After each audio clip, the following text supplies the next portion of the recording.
What's going on, ladies and gentlemen, and welcome back to another episode of Elude, Stalwart playing World of Warcraft Battle for Azeroth. Today, we're going to be running on Lucidil. He's our level 114 rogue, and he's questing in Terragard Sound right now.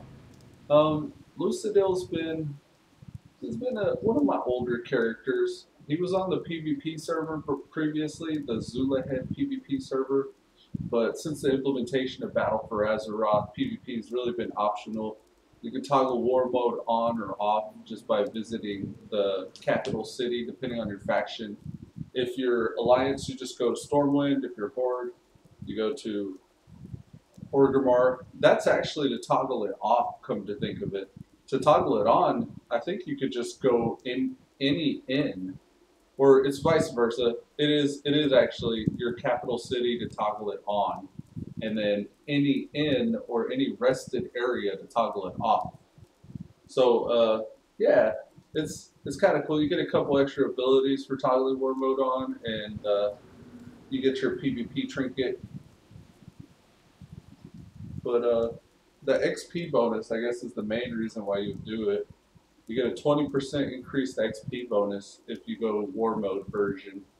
I need to find out if the bind on account gear is still worth it, because I still have, I think, 11 other tombs to level other than Lucidil here, and if I want to make the cutoff before the Classic WoW release, I have 88 days, 23 hours, and some odd minutes in order to level my characters. After that, Classic will be out. So I want to see if I can get all these characters leveled within the next 88 days. So depending on how long it takes me to level Lucidil here, I'll probably either have to speed up, or I'll be good and just be able to, like, take my time and keep the pace that I've kept in order to finish maxing out the other guys. Blue Strider 25 says, "Morning, cuz. What's up, cuz? Welcome to the stream. How are you doing today?"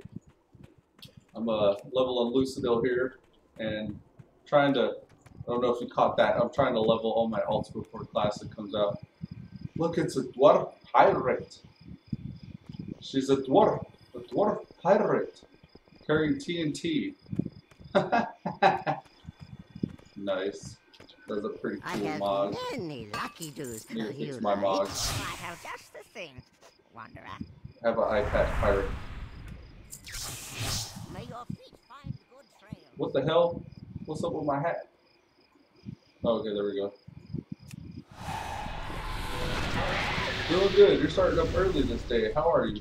Yeah, I'm kind of thrown off a little bit. I'm doing all right. Just been getting worn out the past few days, and my schedule's a little wonky.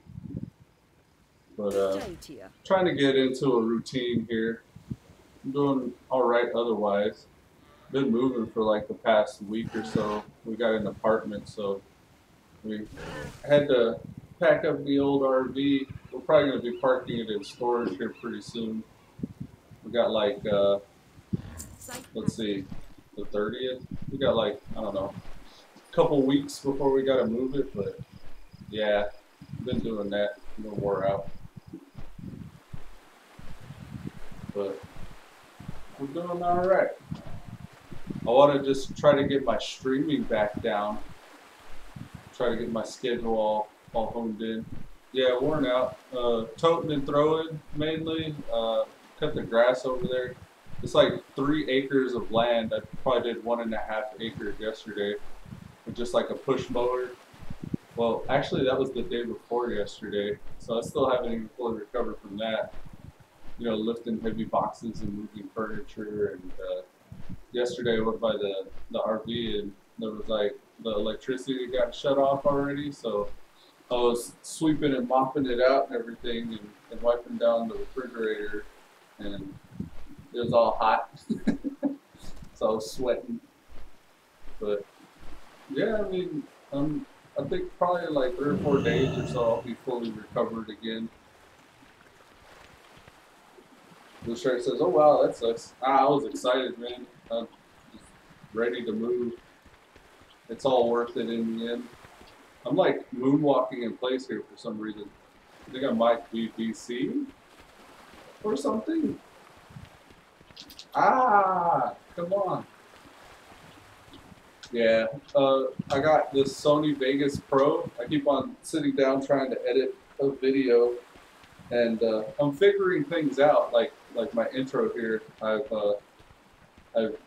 remade or remastered this intro. Watch your ears. Let me see. There might be a way I can lower the volume. Come to think of it, so I don't have to blow up your ears because I'm much quieter than the volume of this. Let's see if I can.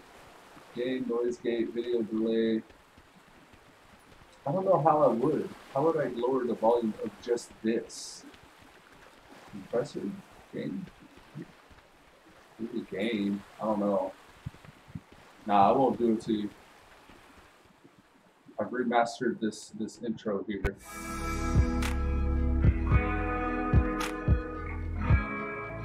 In comparison to the previous intro, that is a lot better looking because the blacks are more black and the white doesn't wash out everything as bad.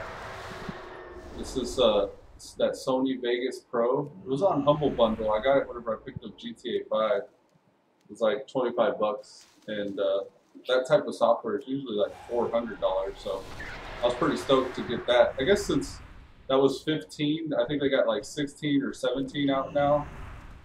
It's kind of old anyways, but I'm pretty excited to see the type of stuff I can do with it. I want to try to...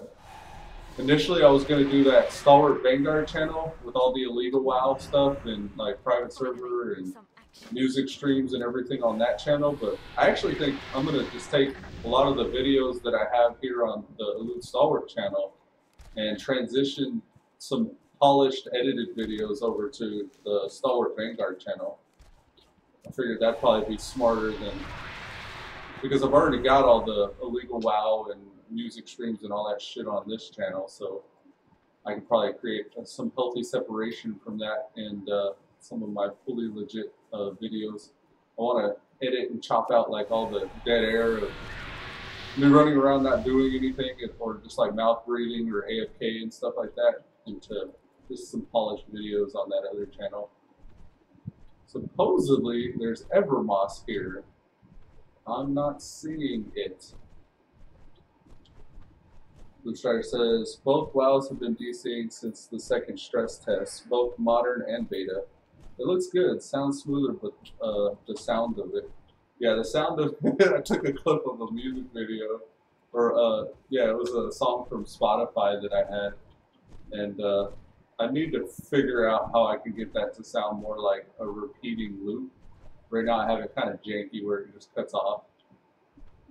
But I was pretty excited about the video itself. I made it 8 seconds so I wouldn't get any copyright strikes. I think it's like up to 10 seconds of someone else's music. I just saw it. I just moused over it. It's this right here somewhere. This is bugging me. I must find it. Evermoss. Come on. It's inside this tree or something, I think. Why? Why do you do these? It's right there-ish. Somewhere here. There it is. I got it. This must be like a quest or something, because this shit's everywhere. Blue Strider says it looks good. Oh, my bad. It's supposed to look like that. Okay. Good to know, good to know. Where's the other one? There it is. Okay, that's complete. That was cool. I did my little shadow strike up into the air.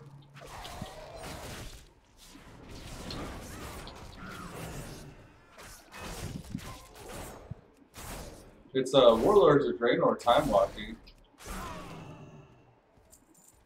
I don't really benefit from that on this tune, but I was kind of stoked to see WoD time walking stuff. I guess I could do it for the the marks and then get some decent gear as I level. But I've been happy just questing lately, questing and gathering. It's kind of repetitious, but it's it's enjoyable still. Surprised you're playing BFA again, lol. Haven't subbed for like 4 months. What's the Yeah, situation? I don't know, man. I can't really get into the other games. I was playing GTA 5 for a while, but I don't know. Every time I'm playing that, um, maybe I need to play the uh, RP mode or the online mode, but I still haven't even touched the online yet. I kind of like fell off of the story a little bit while I was moving. I think what it is if I break like a routine or something like that, if I can't establish a routine in what I'm doing, I lose interest. It's harder for me to go back, I guess. It's like that with WoW as well. Just having retail WoW's kind of nice. What's got me playing this again was editing those old videos. Right now I'm doing Learning the Road Part 1. That was part of my WoW Legion series. And I was just remembering how much fun I had on Lucidil back in the day. And then also remembering that I don't have to worry about PvP on him anymore. So just kind of like the RP of the werewolf and everything like that. And having the old outdated UI, I was like, damn, my UI sucked back then. I don't know how I managed it, but I was just getting back into WoW at the time, so it was I hadn't made all the quality of life improvements like I have now. Things like the nameplates and even LVY. I didn't have LVY at all back then. It was kind of cool to see how far the UI has improved since then. And then like also it was a little jarring watching the old ones because in WoW Legion, I think it was a patch. I forget the patch actually. I wanted to say 8.0, but we're in the 8.1s right now, so it wouldn't be that. It would be like 7.0 or something. But this was like when artifact power was hard to come by, and you barely were leveling your artifact weapons and stuff. I had one or two of the artifacts relic slots on his weapon, and I think I was outlaw. It was between outlaw and assassination, but I was throwing up like hundreds of thousands of damage crits, and I was like, whoa, because we don't see those numbers anymore. We see thousands, but not hundreds of thousands. And I was like, what kind of gear was I wearing? But then I realized it was just before the number squish. So that was interesting to see that. I might die. Please don't die.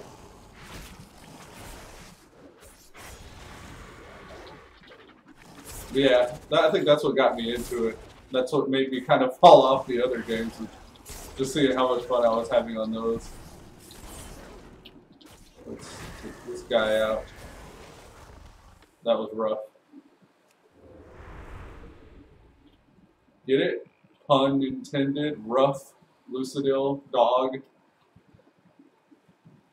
Yeah, I hear you. I can't find an excuse to play it until Classic comes out. Right on, man. I think when Classic does come out, as I was moving, I found I have two 60-day game time cards that I had in some shelves, or like some stored containers, and I'll probably be doing a giveaway whenever Classic releases for those. I haven't figured out the terms yet, like what I was gonna. I don't know if I was gonna have a contest or like I don't know, maybe seniority or something like that with the Stalwart Vanguard. But I was thinking I'd probably try to figure out a way to give away that game time, the 60 days. I have two cards for 60 days. Maybe I'll get a third card and just do a giveaway of 3 different at the same time. But I was thinking it'd be cool to get you, Pink Rose, Salty, Nader if he's not working, like get some of the old Stalwart Vanguard members back and all on at the same time. That'd be a cool way of doing it. last time I did a giveaway to Pink Rose, since Pink Rose is in the EU, he plays on the EU region. I gave him game time, and it was for the NA only. So he had to make an NA account, and in that time, he's you get like the max character boost to like 110. He's leveled somebody to 120 by now, and his account's kind of dormant until Classic comes out. But yeah, I felt like a tard. I gave him that game time, and it was for the wrong region. I was like, oh shit. I was like, that's stupid. He should be able to use it for EU, but I guess not. But I fear that the same issue is going to arise with Salty as well.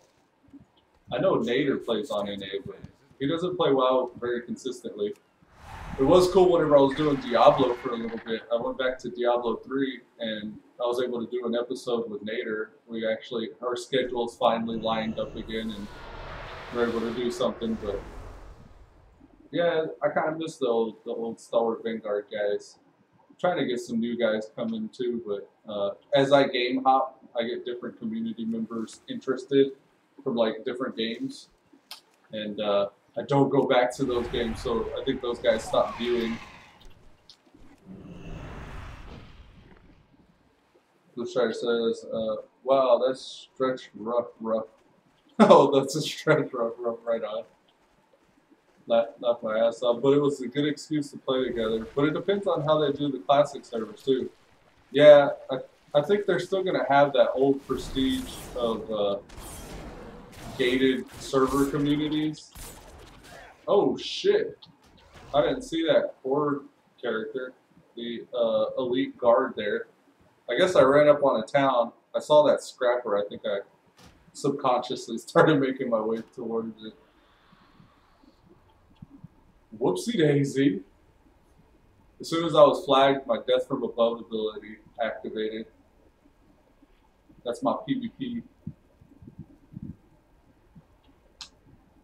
We'll see though. I hope, I would imagine Classic's probably going to release the way BFA did, where everybody online will just all of a sudden be able to switch servers to the Classic servers. I think I heard them say that they were going to do the independent servers like they used to be though. I don't know. I haven't really kept abreast of all the news and the podcasts and the shows and everything on it. Not this time around, at least. They've had like S-Fan and even Quissy. Quissy's been doing videos of like WoW beta, or Classic WoW beta rather. But I kind of want to keep it a surprise. Most of the time I end up losing out on valuable information when I do it, but it's still interesting to rediscover all that stuff on my own whenever it does release.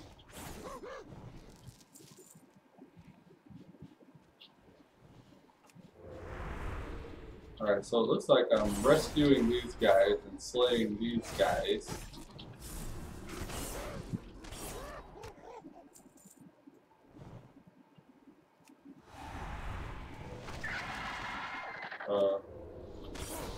There we go.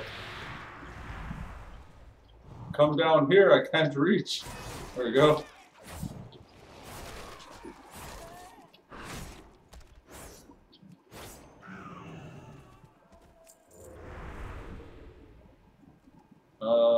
I got one more farmer to rescue. He's over here. Come to me, farmer. Alright.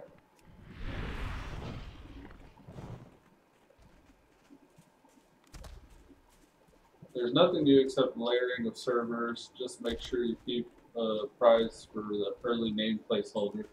Ah, yeah, right on. I usually don't have a problem with names, but I think it'd be worth trying to hop in and get. A hard one to get for me on most games is Elude. I try to just get Elude by itself, but I've went to private servers and shit and been able to get it. So, I don't know. I hope no one takes my name, but if not, I'll just pick a different name. Don't really matter a whole lot to me. I will say that some characters, they're named very badly, I do feel like I don't really play them as much.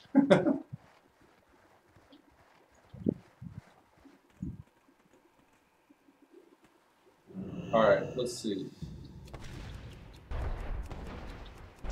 Oh, okay. There's not much to this one, just launching cannonballs.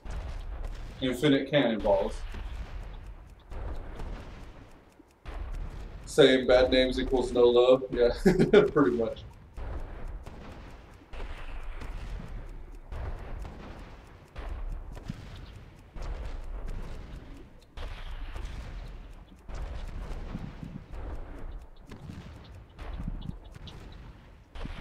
Ragaga. Alright, moving on. I'm really going out of my way for all these different herbs too. Just run around. I want to see what an inscription has to offer as I level it up higher. I can, currently I can make these battle shout scrolls, which I thought was pretty interesting. It's a attack power increase by 7%. They also make lock picking, scrolls of unlocking, which I thought was funny because I picked a rogue. It kind of feels like a waste because it's like whenever I was making my initial levels, it seemed like the best way to make those levels was by making these scrolls of lock picking. It's like, ah. But it's all good. Maybe I can sell them on the auction house or something. I don't think it requires inscription. Yeah, it does. So you gotta be a scribe in order to use them anyways. They're pretty easy to make, so I doubt any other scribes would be willing to purchase it. I can mass mill something here. Let's do that.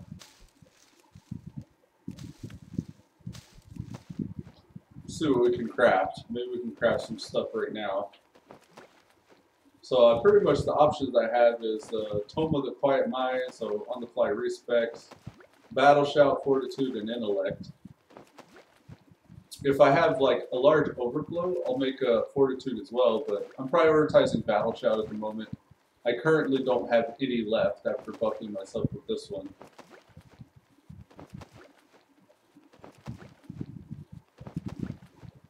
Follower equipment, Crimson Equal, so I guess I can make my follower something.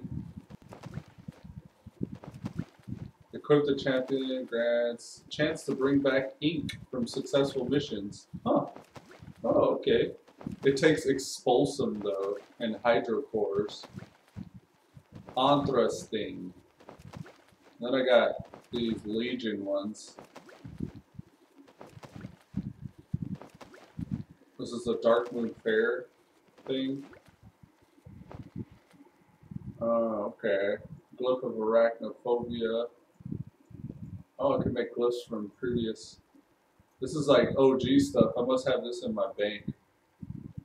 Okay. No, thank you. Okay, so all those Ultramarine rank inks went over to Scrolls of Unlocking. It's green, so maybe I should create those before I try to make these battle shouts and stuff. What is Tome of the Quiet Mind rock? Oh, okay, it wants both of them. Nah, I'll probably wait until that's the only thing I can make before I do that. Come on, give me a level. I got one already. Two. Oh, snap. Give me another one. Give me another one. Oh, shit, come on. There we go. Alright, Scroll of Battle Shout, don't mind if I do. Yeah, it's pretty slow going.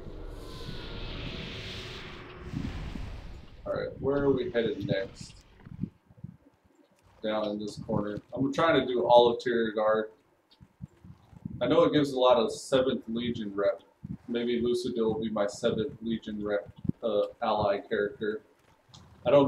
To be honest, I don't really know who has the most rep with these guys, but I'd like to unlock the Dark Iron Dwarves. It's not a super high priority though. I don't think I've even unlocked the Magar Orcs yet. I got the ones I care about, but that's about it. I was having a blast watching the streams until Warsong Gulch came out. That's my only deterrent for Classic. Warsong Gulch? Doing BGs over and over and over and over until I want to kill myself. I don't have any rep for that. So your Warsong Gulch, you don't want to do BGs over and over?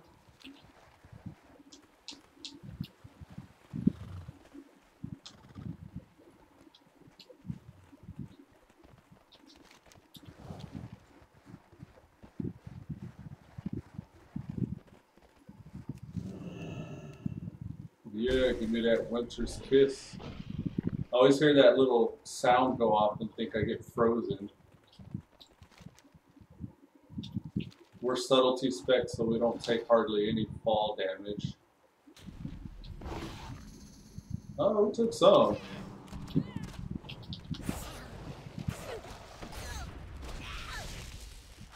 Maybe we can get him LOS'd over here.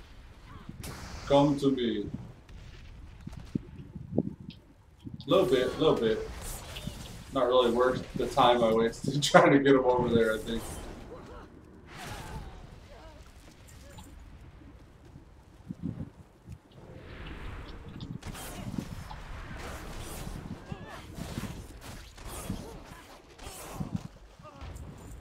Oh, yeah.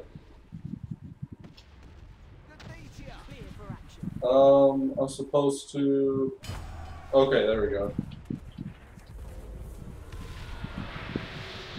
15-second cooldown on that. Let's get this herb. There's another one there. Such devastation. Star moss. Damon's gate never stood a chance. If Azerite is capable of this kind of destruction, I fear not even the Grey Gate of Borealis could withstand it. I wonder what Azerite represents. You know how I always makes remarks on pop culture and shit. What is Azerite supposed to represent IRL? Is it just like nuclear power or something?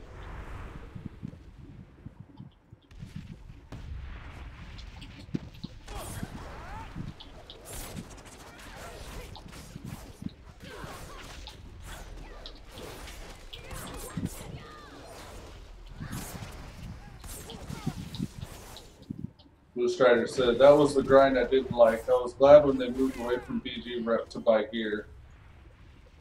Oh, okay. I didn't mind grinding PvP tokens, but doing it for rep in order to see vendors sucks. So what would you need from the vendors? The Warsong Gulch rep gear, or?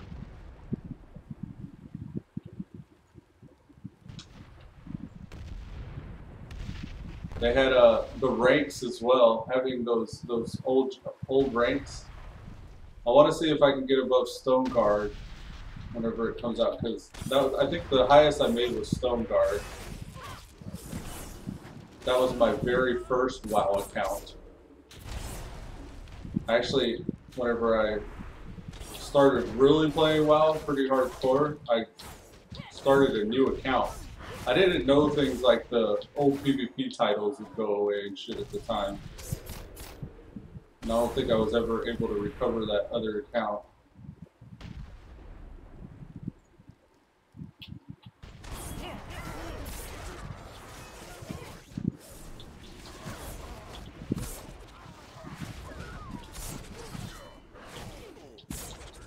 Ranks were awesome, but you can just world PvP as well. Yeah, I don't know how huge world PvP is really, but I don't remember it a whole lot whenever I played back in the day. I think maybe because I was on PvE servers though. I was so new to the game though. I didn't really know all of that stuff. I did care about the PvP ranks and progression whenever I got Stone Guard at least. I was looking at the WoW website for my rank all the time. And I had a huge PvP phase when I was first playing. Like Mystical, my old mage, he was my PvP tune. I was an arcane mage, which was kind of rare. You never really saw arcane mages. Everybody went fire or frost.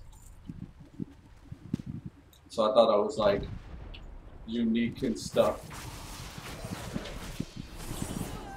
What made me roll a mage was actually running in Warsong Gulch. I think on my Dwarf Hunter, I was in like the level 20 battlegrounds, and it was actually the first time I saw twinks. I think, that, honestly, looking back, that's probably what it was, because I saw this, there were these mages, or this one specific mage. I can't remember if it was just one guy or if it was like maybe seeing multiple mages doing the same thing, but I just remember PvPing and seeing this character running through the groups of people, just doing arcane explosion and just decimating folks.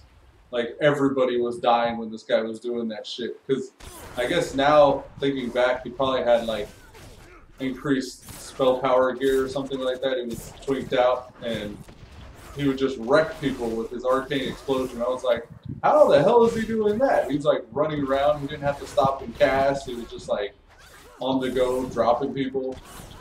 Just arcane explosion spam. I was like, holy shit.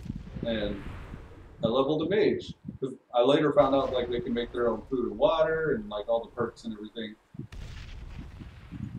And that's how I leveled. I did a lot of AoE grinding. I would pop all my cooldowns every few minutes whenever they were up and run in and just like try to AoE everything down. I would do like Flame Strike and Arcade Explosion spam.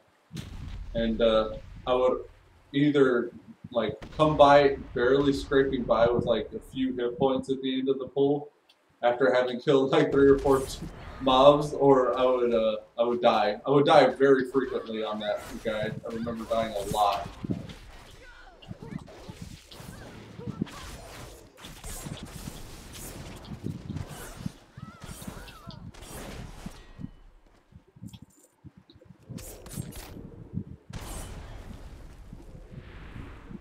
Oh shit, big news. Was it proved by Blizzard it was proved by Blizzard that elite mobs and dungeon mobs were hitting harder than actual Omega wrecked. Elite mobs and dungeon mobs were hitting harder? Like back then or on the beta servers? Private servers made the mobs harder, more difficult. So every private server you played with Classic made the mobs harder? That makes sense. I mean, whenever you got more informed players that kind of know how to play their classes, you kind of have to increase the difficulty curve. Part of what made OG WoW so hard was nobody knew what they were doing back then, except the gatekeepers, the small elitist jerk communities.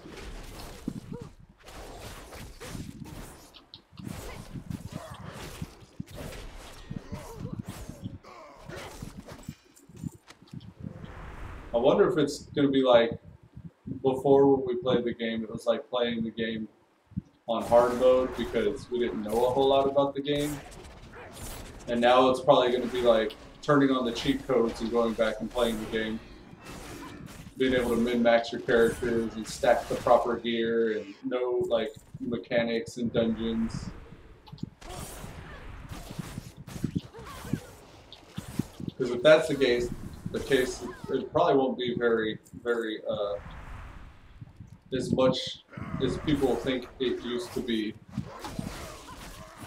Like as far as entertainment and enjoyment goes, they'll get like one good solid like playthrough where they're probably super enthusiastic, and then after they like get to Molten Core and kill Ragnaros, they'll be like, okay, I'm done with this.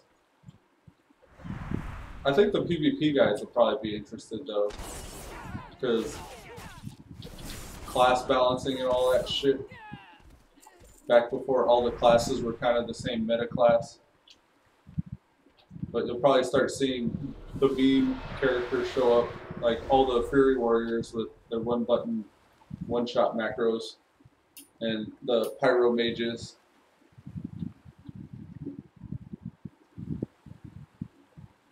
Yeah, but I guess it was all a perk on private servers, so they were complaining mobs weren't hitting hard enough on beta. It's just that they made him harder because they remember them hitting harder, like you said.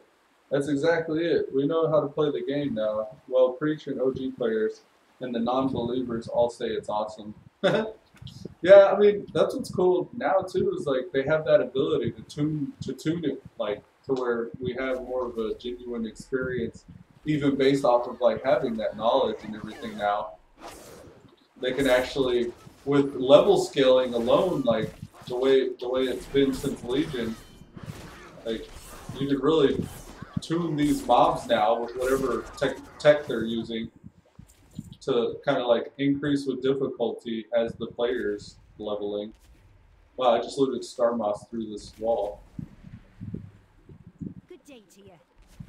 I mean, I really wish that you could actually adjust that slider yourself. Or like, I mean, out in the open world, I would be interested in just being able to go and like, you know, how you change your difficulty.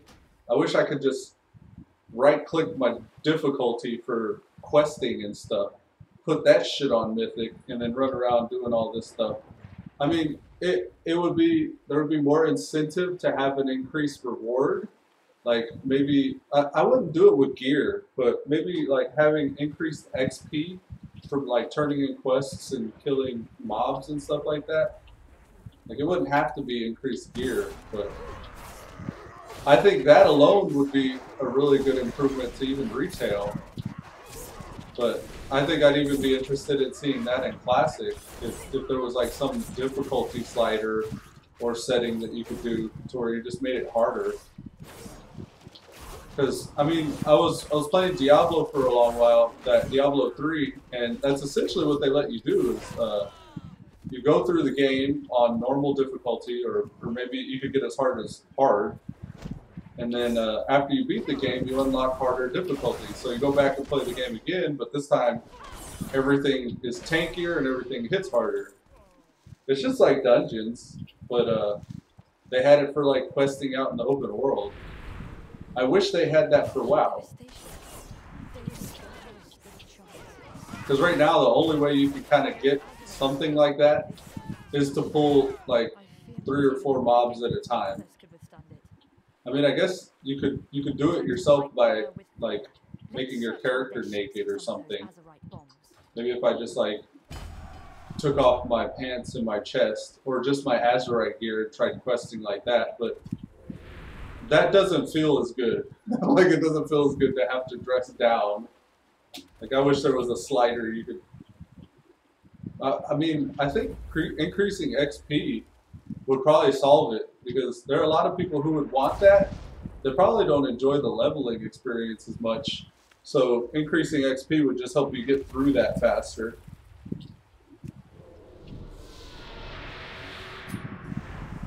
Blue Strider says, I agree wholehearted. No, hashtag no changes in Classic, but Modern could definitely use more difficulty and more grind. I enjoyed Legion's artifact way more because I thought I could always take it further. I had mine at like level 78-ish when the cap was 75. Yeah, stuff like that's cool. Just giving some kind of a carrot on a stick for people that want to push it to the limit like that. Push it to the limit. Limit. That's the point. Oh, great. It's a pet quest. You can tell because it's a little girl. She's so cute. Oh, yeah, I remember this. We're gonna get you down, Scratchy. Just be good. Okay. How do I get to this one? Got the parkour? Do I jump? Oh, okay. It looked like I could get it there. Huh. Huh. Parkour. Oh, it went green for a second. There we go. Oh, they're gonna make me do it. This is just like Assassin's Creed. I mean, being able to right click and jump onto shit isn't, but the go all the way around the building through a spiraling path. That was obnoxious. I can't believe that the fire knocked me down. I can't believe it. If there's like some kind of a warning, I need to keep an eye out for that. Okay, so the debris kind of like has an animation before it falls. Like that one there. So it's probably safe to go after it makes that animation, eh? Let's go up, up, Here, I saw. Let's just smoke. Okay, I think I'm okay here. Looks like it's just that side of the building that has it. The fire, that is.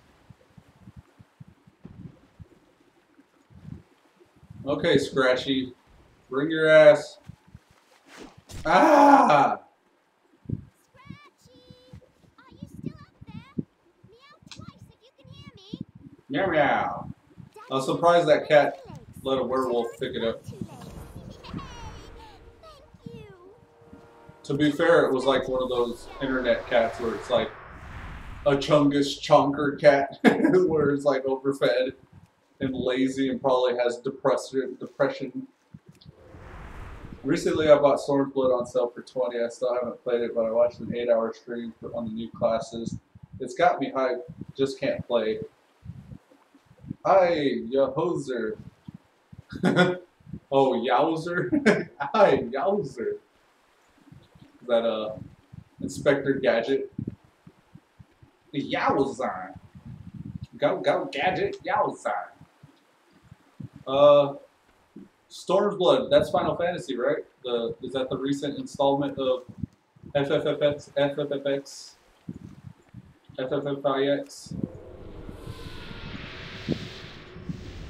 Did it not stutter? FFFIX?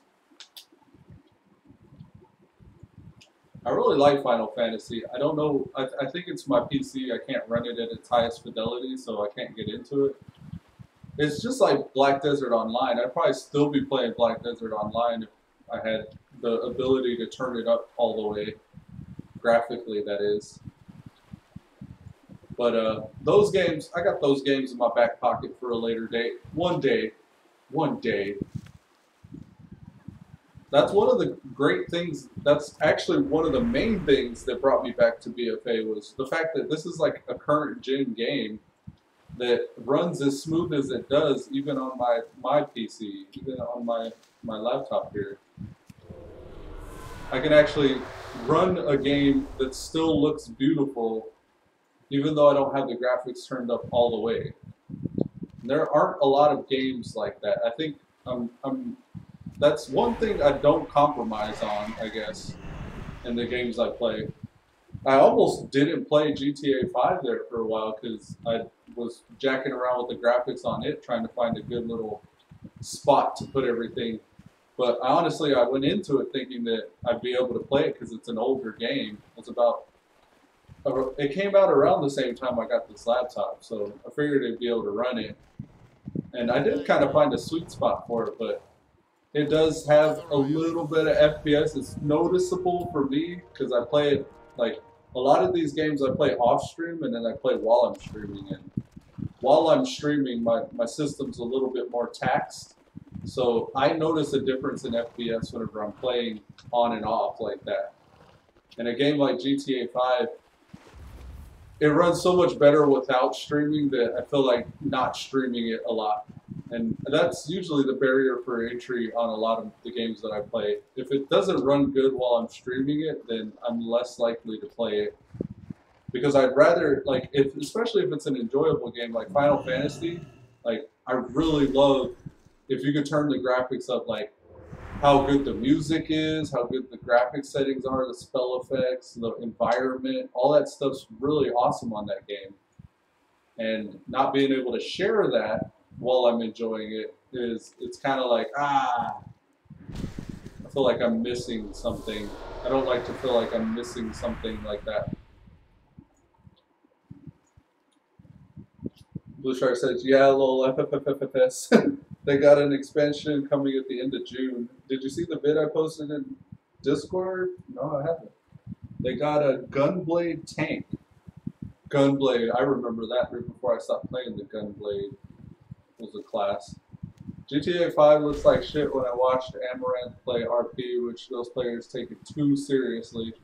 Yeah, that's kind of the point, though. That's one of the things that I like about the RP is that everybody takes it seriously. You really have to have everybody play along in order for RP to be fun. But I see some really good shit with RP, like highlights and stuff. Oh god. I hope I can get back to where I was. But no, I haven't seen that on Discord yet. I need to check that out. I need to get up here somehow.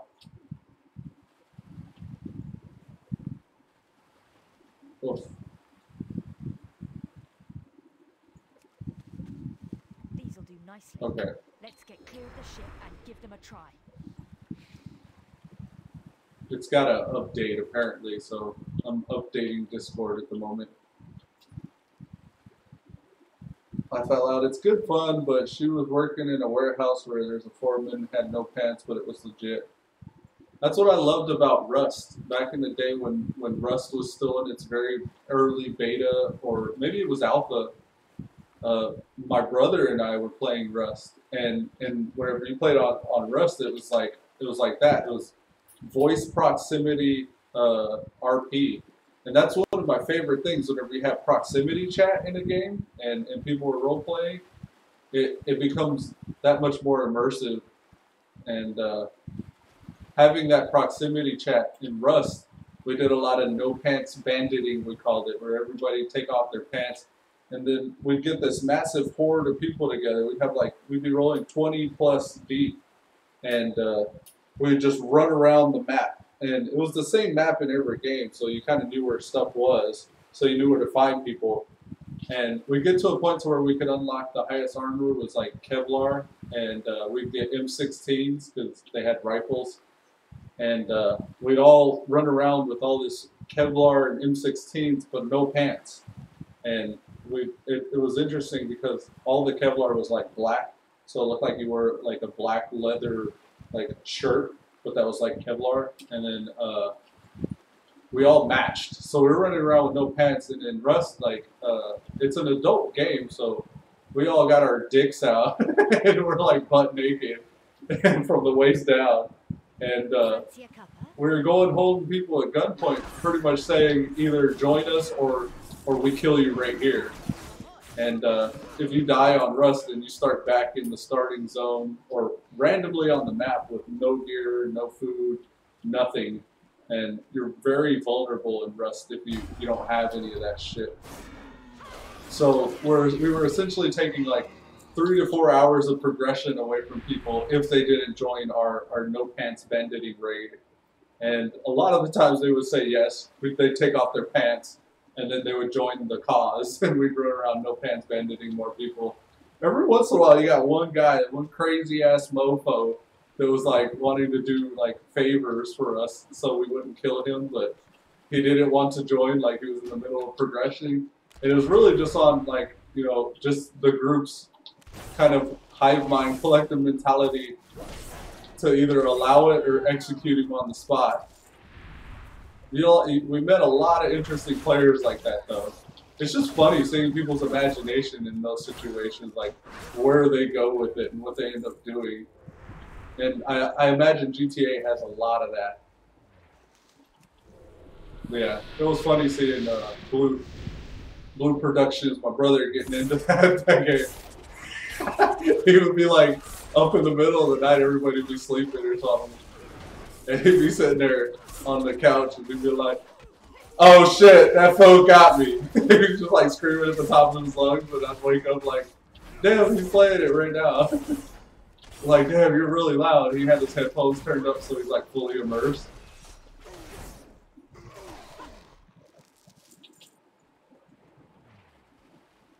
Where is this? I don't see it. Bush Rider says, that video is like 20 minutes long. It's just class actions. They can wait for a lull moment in life, but the dancer class is what I've always wanted in a game. Hashtag no pants. Laugh out loud. Yeah, man. Let me see if I can even find it. I can at least save it. Shadowbringers, that's the job action. Okay.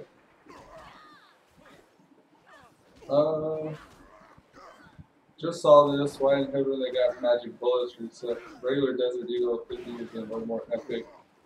I'm such a snob, I guess. don't know how I feel about the dancer class when it comes out next month, so I haven't decided if I'm going to buy it. I'm probably going to wait for D3. August is so far away. I'll at least save it to my watch later playlist. I got so many watch later.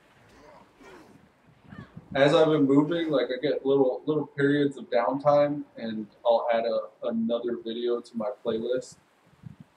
My watch later playlist is crazy right now.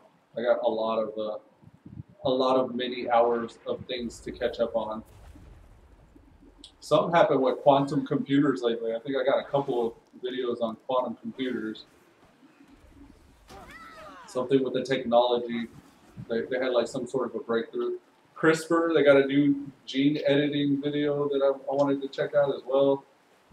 All kinds of different shit. There's a bacteria apparently that can eat through plastic. That was something else. It was like all these random things. But and then like the usual shit like Joe Rogan, the Joe Rogan podcast.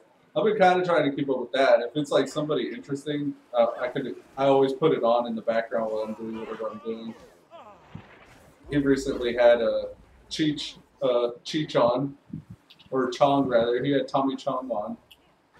Him and Tommy Chong were talking.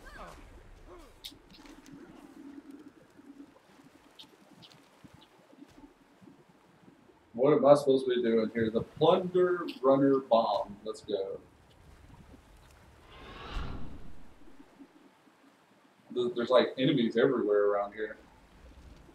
The Plunder Runner. Now, let him have it.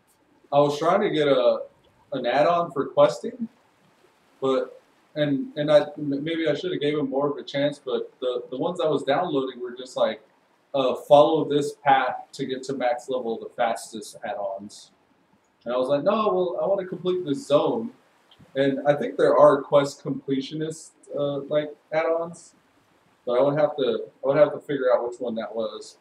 I want to say all the things was one of them, and I think they actually have an add-on called completionist or something like that.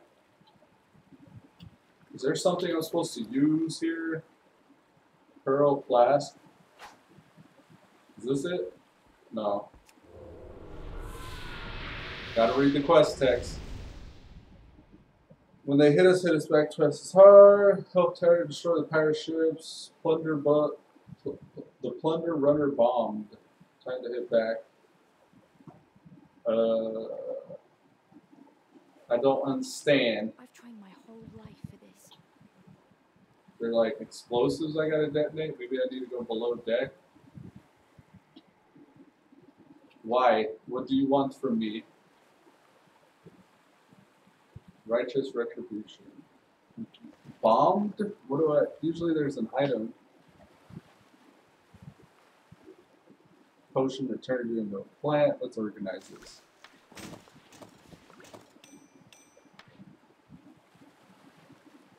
Oh man, Lucidil needs weapons, man. I'd sold this blue weapon that I had, or scrapped it rather, not realizing that subtlety requires daggers. So I got rid of my dagger. Now I have an axe, a fist weapon, a mace, like these warglaives, like these weapons I can't use. So I'm still like wearing my artifact weapons, unfortunately.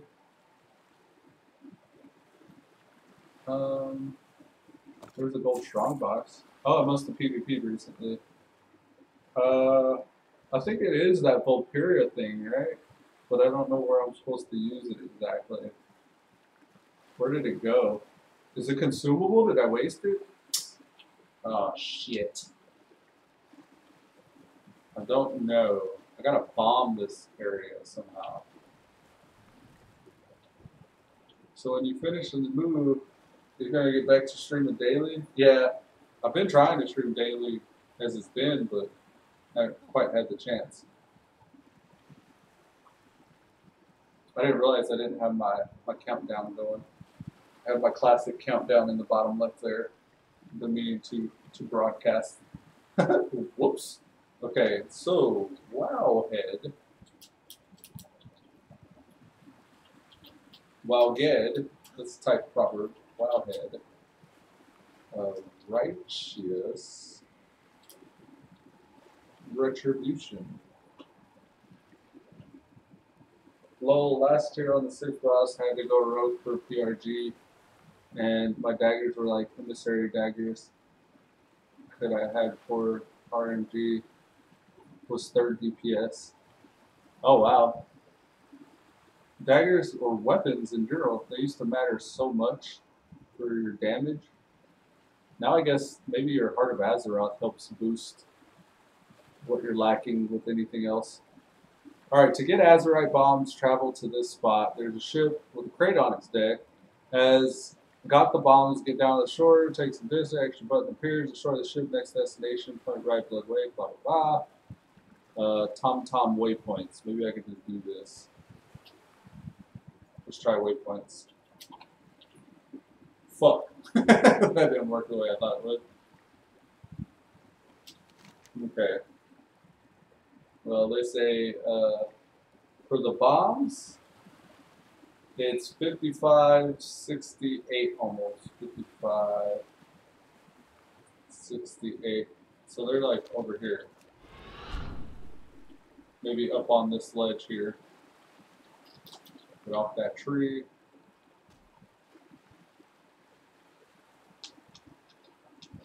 They do still, it was a lot of cheese strat. We had 6 rows, me and the Kojin, top DPS, 2 main rows. Oh, okay. Yeah, they've been releasing the new raids and stuff, but I haven't seen it yet. I did a little, I think I did a couple of LFR queues for the Jaina fight. That was kind of cool, but after you've done it the first time, it's like, could we skip all the RP stuff and just like get to the fight stuff and be done with it? That stuff is a lot less meaningful whenever you're just with a random pub group.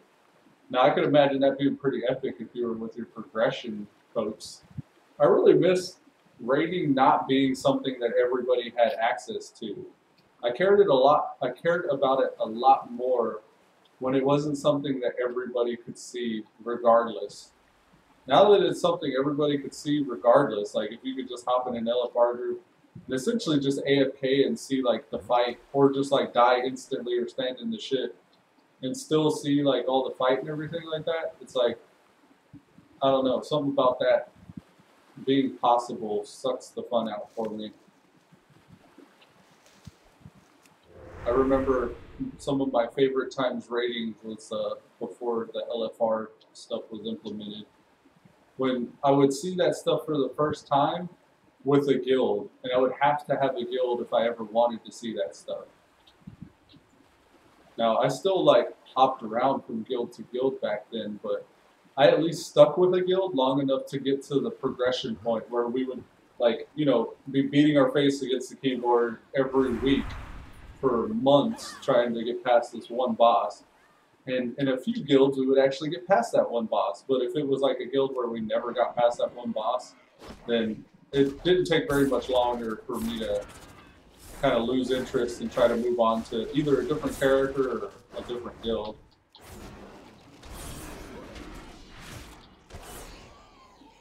There's definitely a balance that has to be maintained between difficulty and progression. Because while I want it to be super difficult, like, I don't want to wait for 3 to 5 months before I see any progress. Of course, some of those guilds, like, even just running the bosses you could down will still progress because you would start to see people in your raid get geared. The problem was, like, after 3 to 5 months, it wasn't that I would lose interest. It was often that the other guild members would lose interest and people would stop showing up to raids. And that wasn't as fun. Like, that kind of sucked. Being, like, in a group where, like, I don't know, not everybody cared about progression as much as you. But I think a lot of what offered itself to that was having the IRL friends, too, that raided.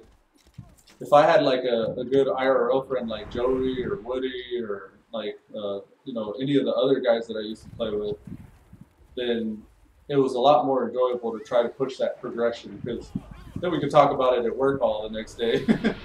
that was pretty cool. Whenever we were stuck on like some kind of a duty or a detail or something, and you could like shoot the shit with your buddies about WoW and pass a lot of time pretty quickly.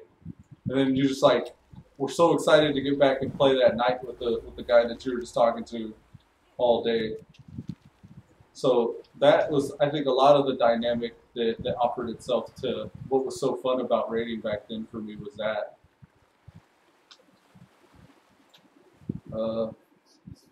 Blue Strider says, they still do, it's a cheese hat. They still do, it was a cheese strap, it had 6 rows. Okay, I saw that. Haven't seen it all. I fell off during Mythic Gahoon. Lol, yeah, LFR and LFG ruined the game. That was kind of why I fell off. The GM kind of slowed progression when IRL members had to miss a week or two, so I burnt out waiting for them. Yeah, it sucks whenever you got a group that is not as committed as you're willing to be. But like in a push button, like hit the button and find a group, even if you're not running with your guild, if you just go to pre-mades and you're looking up raids like via that, then I mean, what's the incentive for the people in your guild to stick around and try to beat this boss? Especially if they're like, there aren't any really good like guild unifying activities outside of raiding either. I mean, maybe you do RBGs, but not everybody's into PvP. But if there were more guild activities that you could do, I mean, I think BDO, maybe Final Fantasy, but like some of those games had some interesting ways for guilds to get together. I mean, it was kind of like PvP centric, but like even having like your profession supporting your guild in a big way for people that don't like to put themselves under the gun of pressure, like to be relied on to play their class properly, and like, you know, I guess dynamic situations where they'd have to like, you know, support the raid by doing their healing or damage dealing or whatever it is. And some people just don't want that pressure. Some people just like would rather be out farming all day and hearing about the raid's progress in chat. So games like Arcade and BDO, where professions matter a lot more, those are kind of good examples that are being set. But I'm still waiting for an MMO that ties it all together perfectly. Like, I honestly believe there will be an MMO. Maybe WoW will become that at some point, eventually. I'd always hoped that it would, but still, after so many years, it still hasn't, which surprises me, but it's as best as we can get so far. And in any of the other MMOs that I played, like, it's the one that unifies the most things that I care about the best way. But it's still not there. It's not great. It's like it's good, but it's still not great.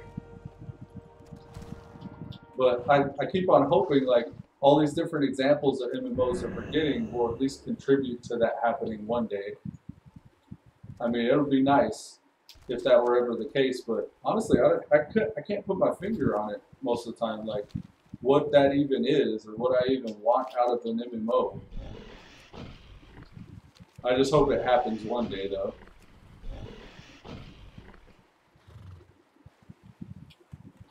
Blue Shire says, "Oh my God, I love the way Sortor does in-content weeklies, dailies for guilds." Yeah, that type of stuff would be good. Sortor did do that pretty well back then, and still currently, it sounds like. But if you do them in groups, the points dramatically increase. But even though you still don't appreciate it, I feel included. Yeah, I hear you. And they do have that as well, like the guild runs objectives. I wish they expanded on that. Like they did have these guild objectives in the.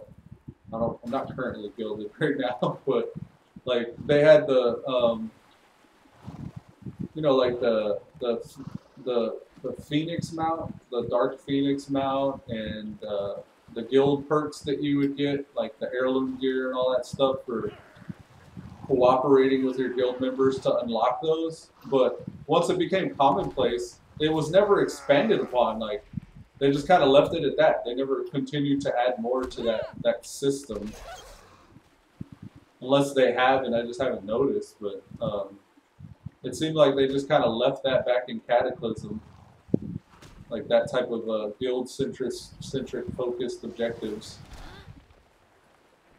That's like a whole part of the game, though. And they should have like the greater the rewards, or the greater the cooperation, the greater the rewards too. Because I mean, if they had more ways to bring players together, I think the game would be so much better. Maybe even a lot less toxic. One of the things I heard about with the classic stuff being implemented was like they were talking about reputation and like how your reputation on the server mattered and how like your guilds kind of manage the reputation for its members in a way where if you were like some ninja looter or some asshole or something like that in trade chat or anything like that, your character it kind of got like a soft blacklist by people. Like you would recognize the name as like that's the ninja looter guy. People call each other out in trade chat in the major cities like, don't group with this guy, he'll take your loot, or this hunter needs on everything, be careful if you're running with him. But I even remember somebody had mentioned like talking to the guild master of that guild. If you saw somebody was gilded, then you would talk to the guild master, and it was up to the guild master to reprimand that person in some way. Like maybe, yeah, he said, oh, okay, well, I'll talk to him, and this won't be a problem again. And maybe he just blew you off and then whispered to dude saying, hey, this guy was talking shit about you, but I told him I'd talk to you. And, you know, maybe he did something like that, but still it was like kind of expected that the guild master would keep his guild members in check. Otherwise, it would sully the name of the guild itself, you know what I mean? And people probably wouldn't associate with that guild. And even like crafting professions and stuff like that. Maybe if you're like an enchanter and you were like one of the few people who had the Crusader or the Fiery enchant. Maybe you wouldn't even enchant for that ninja looter because he was that damn ninja looter. I don't know. Like that type of shit though, I think is important as well. Having the things you do or the things you don't do matter more, I think would be a really good way to improve MMOs.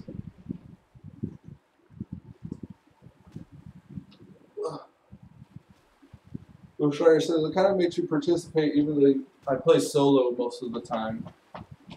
But if you do them in groups, the points dramatically increase, and they still haven't in WoW. They removed a lot of it. They still haven't what was that? I missed it. My bad. I was rambling. This thing wants me to get bombs, which I'm in the area for. It's 55. What was it?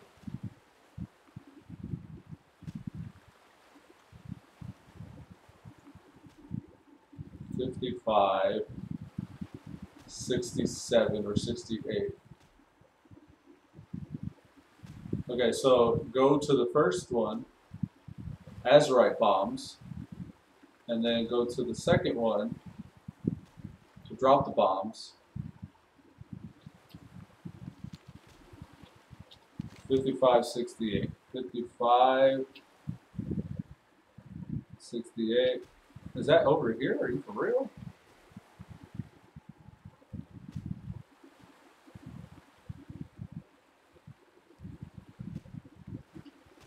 It's across the water a bit.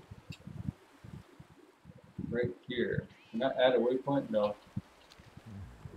He said, whoops. Okay, it should be over here.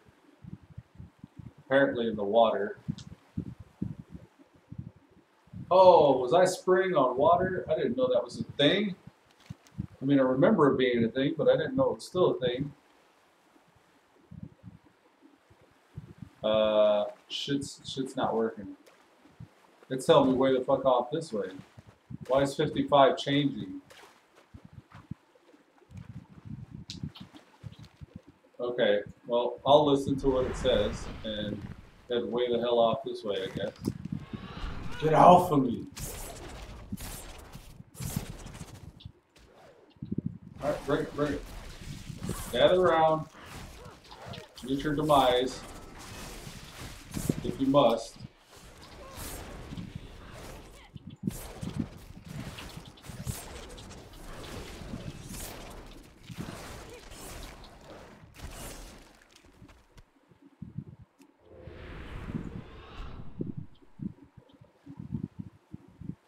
What, over this way? 55, 68. 55, 68. Okay, over this way. It should be on the tip of that peninsula there. We were talking about guild stuff nowadays. I think it works kind of like a talent. Watch Pyromancer's recent vids. Now he's saying that Titans have different eye colors after I pointed that out. To him 1+ years ago, he denied it was a thing or canon. Said it was just random at the time. You planted the seed and it has finally grown.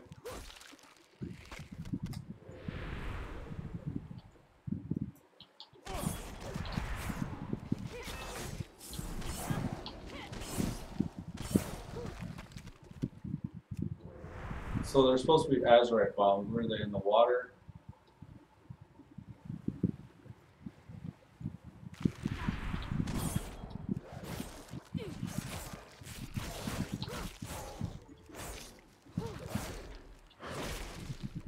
I haven't seen any plants in a while either, though. I don't know if this is right.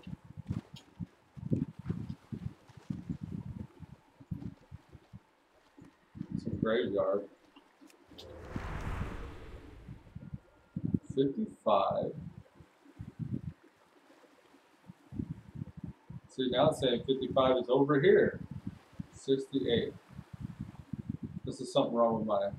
Look, as I zoom out, it's at the bottom of the 1. Maybe it's my LBY's jacked up. Run, run, run, run, run, run, run, run, run, run, run. Yeah!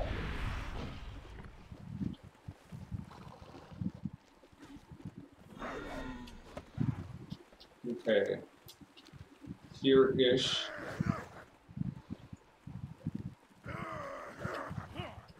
Are these the bombs? I think this big dude here is probably super tanky.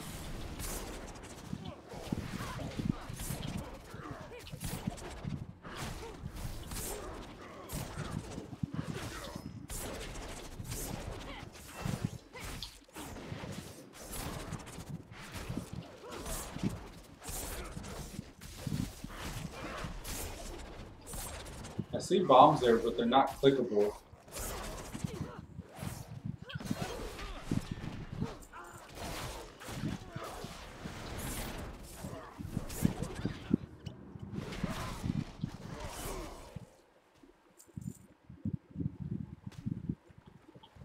Do I already have bombs? Maybe that's the problem. Maybe I picked some up. That's a plant shape. The Plunder Runner bombed. Where? Maybe upstairs. There's cannoneers up there. Maybe there's cannons up there. I've come to this building a couple times. I think I've already explored. Yeah, here's some bombs here. Nothing sparkly though. One person said they abandoned it multiple times.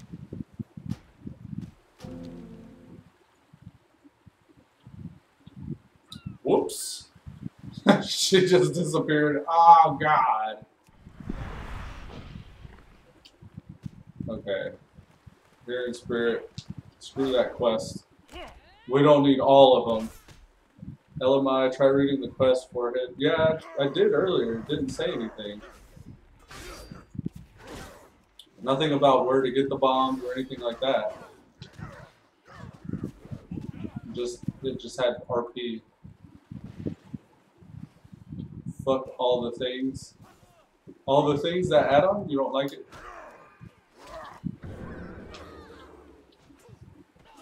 I got this Narcissus add-on. Narcissus. I thought this was pretty cool. It's got like all the gear, kind of like that, and then the stats, the eye level.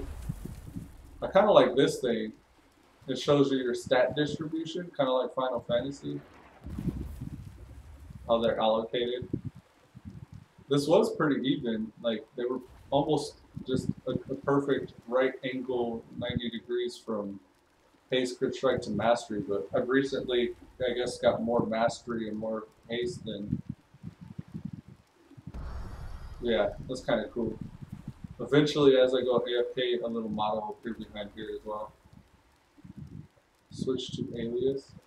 Switch to player name. Oh, cool. So I could have Elude, Stalwart. Oh, that's kind of cool. And then I could switch it to Lucido. I wonder if there's a way to get rid of this little camera down here. 2 models, symmetry, 1 model. Always show model, show full body. Let's try that. Interface, truncate, UI scale, shortcut. I can actually scale the UI up. Ah, okay, that's cool. Font size, make it smaller or bigger. Text width, unlimited. Fade out on mouse out. Button fades when you move the cursor out of it. Minimap button. Double tap C. Oh, okay. Themes. Bright. Dark. Oh, okay. That's what that is apparently. Effects. Orbit. Vignette. Oh, I can add a little vignette. Grain effect. Ooh, my graphics card don't like that. Maybe if I had a beaster PC, but I don't. Fade music in and out. Oh shit! That's kind of cool. Photo mode. Shared transmog. Do emote. Hide texts. Top quality. Oh, okay. I don't know if I want to do that one. Yeah, no. Don't want to do that. Do emote? Let's see. Stand, beg, flex, no, read, talk X. What is it? Oh, okay. I didn't realize that was an emote. Talk X. Talk example, I guess. I always push period or exclamation mark or a question mark to make them do that. Yell.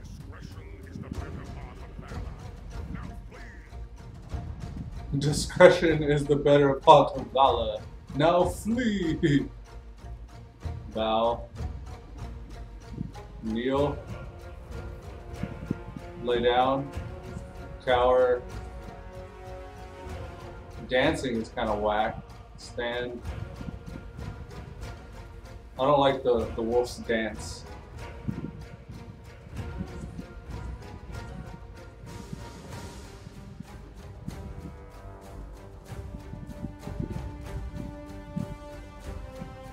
Stop dancing.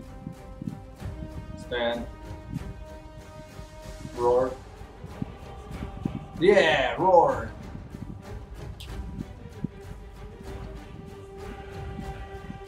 Quit dancing.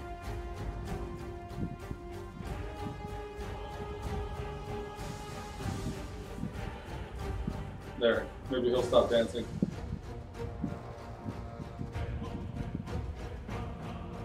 He's still cowering. Shit. Is it a toggle? Rude. Let's do that. Quit cowering. How about cheer? And roar. Roar. Just roar, no cowering. Damn you. How about stand? Stand. Sit. Let's try sit. It's like trying to teach my dog how to do tricks. Stand. Cool. Roar. There we go.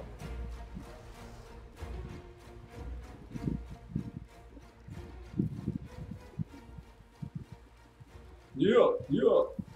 Cool. Yeah, narcissist. That's what it's called. Elude. Stalwart. Clear for action. I got it mainly for the AFK screen. LVI has its own AFK screen, but the AFK, if I can make this the AFK screen, it's much better. If I just need to step away for a minute or something, I figured that'd be a cool thing to activate.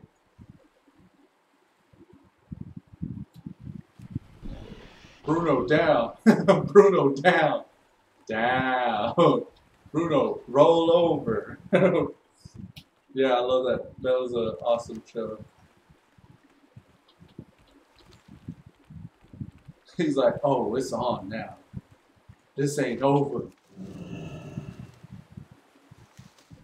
Yeah, Jeanette and I binge watched that. We watched it almost completely all in one sitting.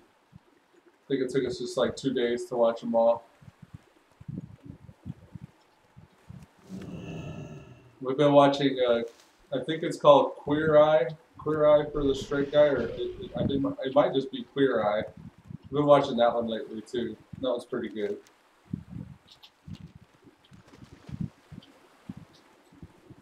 Bruno, when I tell you down, you gotta go down, buddy. Yeah.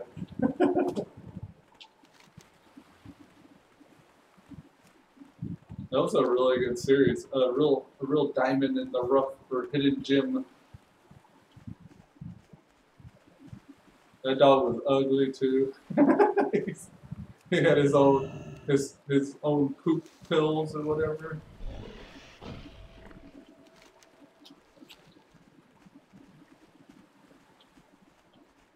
Kind of quit after the chick called out Bruno during coitus. Oh, yeah, that was kind of you're almost through it though. That was pretty cringeworthy though. It's like, really? I often thought that like if you look back at the series, they're making it's like a metaphor for something, or they're making like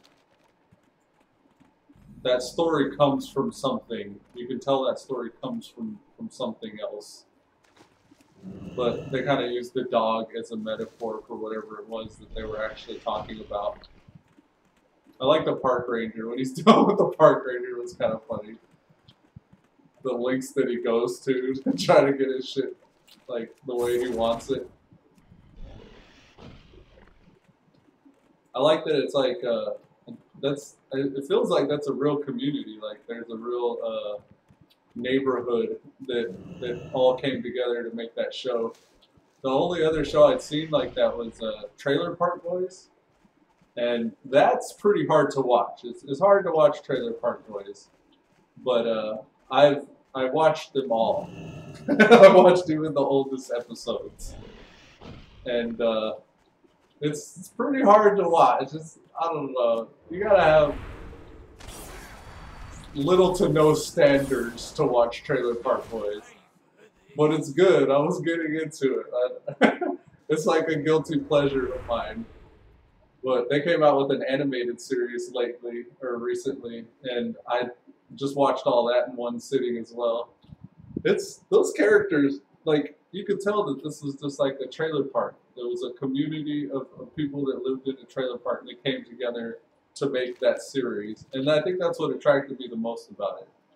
It's kind of like people with little to no budget, just whatever camera they could find. Like, you know, you could tell it was just one of the friends that was the cameraman. And like, they just kind of like, you could see like these people probably just, you know, drank or got high together and just wrote the script for that whole series. It was good for that. It was good for like what it was. But it was a really popular show. Like they ended up getting a lot of cameo appearances and stuff towards the end. Like even like Snoop Dogg came on, and they had like some of their favorite rock and roll artists and stuff show up on the show. I guess grassroots would be the way. Like it was a grassroots, like kind of a narrated script and cast. And you could tell that they were making parodies of themselves, like of the type of people that you would see living in a trailer parker community or whatever. But very very kind of vulgar and shameless, the type of stuff that they would do. Kind of going, oh, it's good. That didn't detract, just lost interest. Oh, right on, yeah.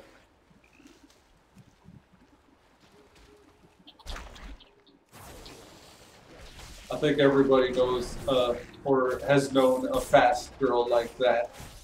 I think that was kind of what she represented.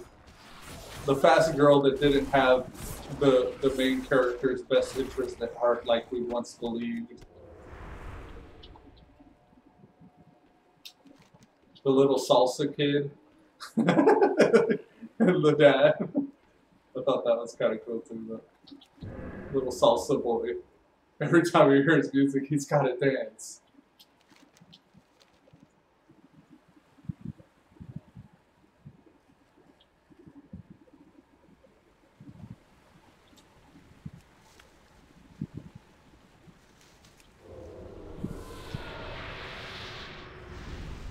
All right, so we're finally starting to make some progress in the way of herbalism and questing again.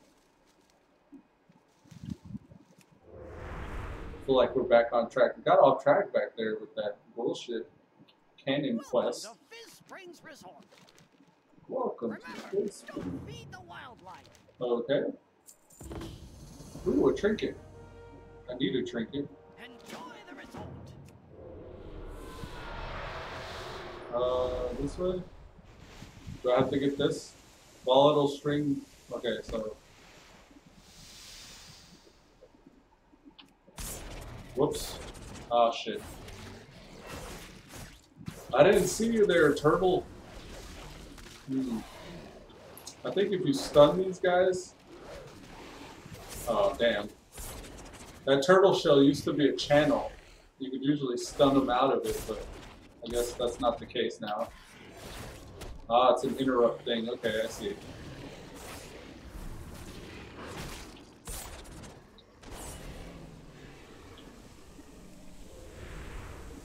Looks like we got a sea stock over here or something. Frame, Fizzlebangs, perfect shot, and take a selfie. Okay. I guess I gotta take a selfie. What? Right here? Oh, okay, I see. If I get on this. Yeah!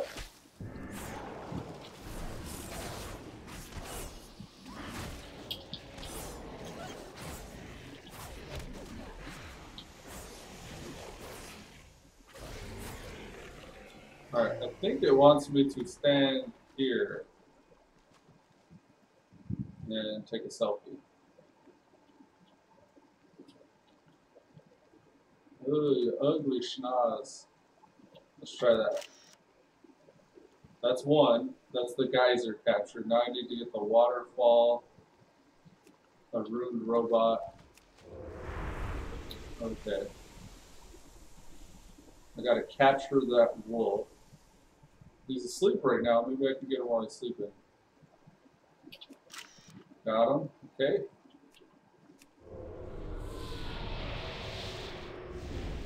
Pop this bubble.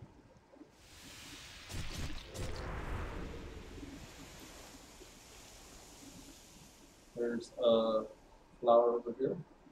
Unassuming chicken's caught. Haha, you never would have thought I would have caught you. More junk. I guess we're cleaning up a park right now. Fizzle Springs Resort. Got him.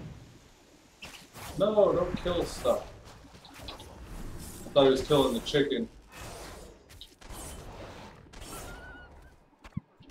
Don't choke my chicken, please.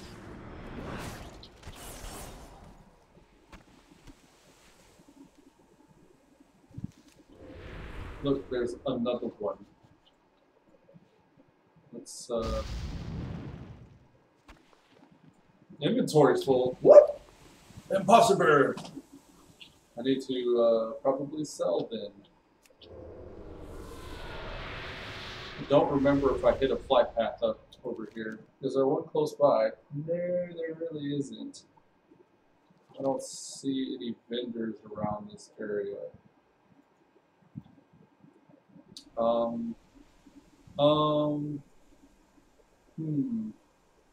Let's go back over here to this hut. Maybe there will be a vendor there.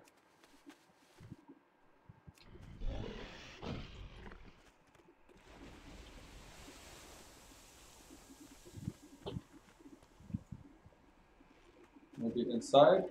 Please, give me a vendor. Damn.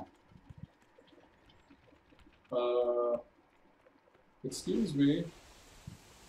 Excuse me? Any vendors? Oh, no. Not a vendor. Well, that's unfortunate. I'm gonna hearth and just fly back, I guess. Yeah, that'll probably be the quickest.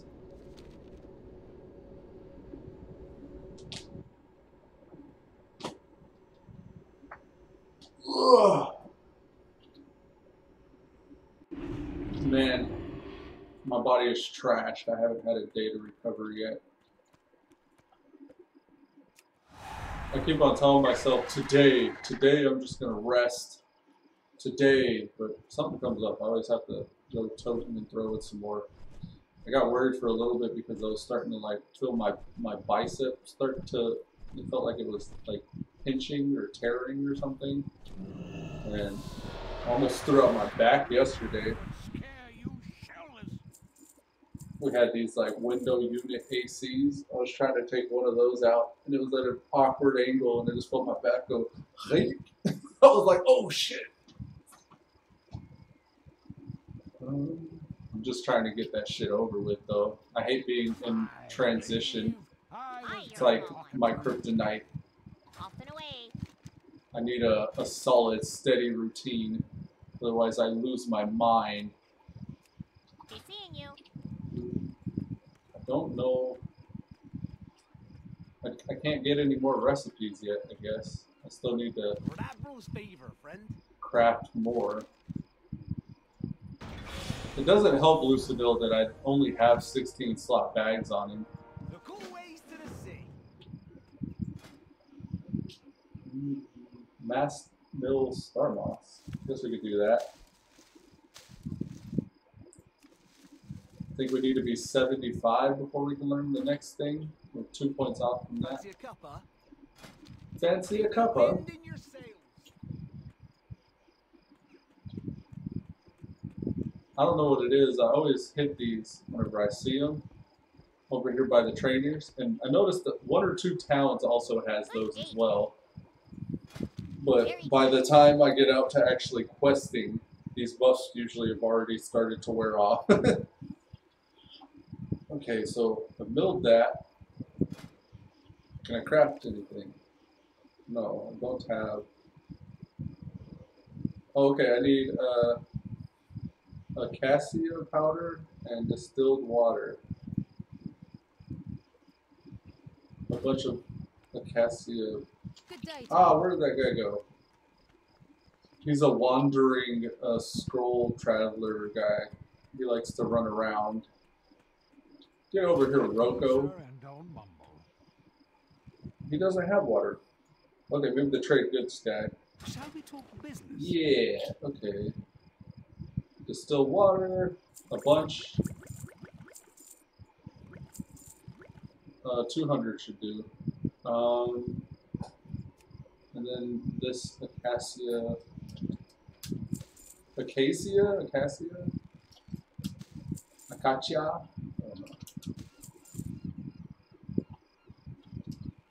Oh, you can actually get 200. Okay, that should be enough. Come back anytime.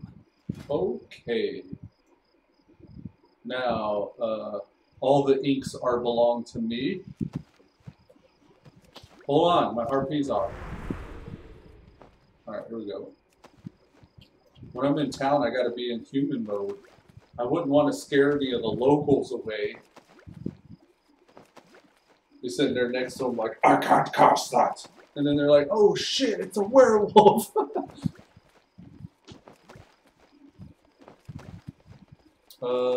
I think the reason I haven't fallen back to BFA is mostly I'm waiting for them to redeem the Dark Lady while they have her looking as Garage 2.0. I just lost interest in the story.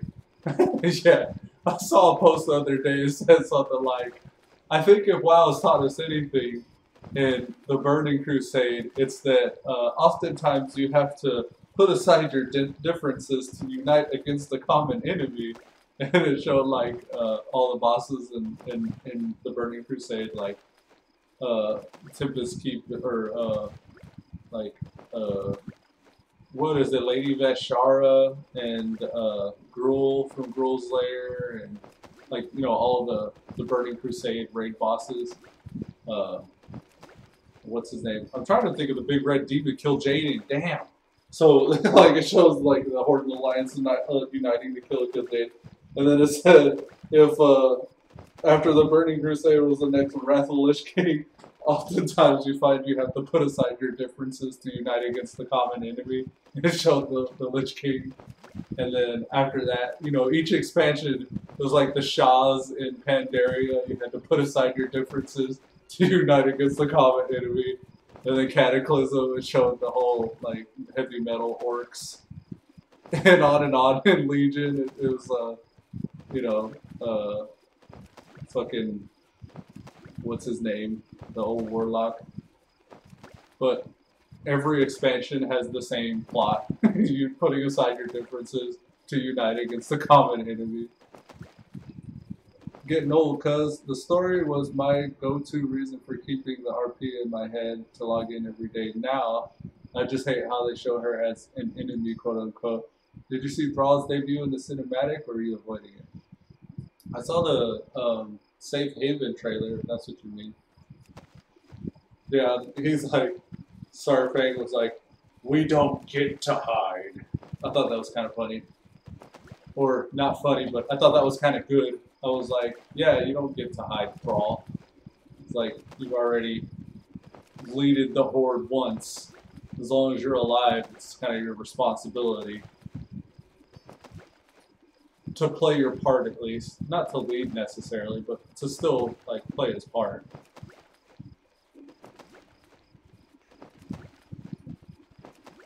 He was like, they followed you! He was like, I followed them. I thought that was kind of good.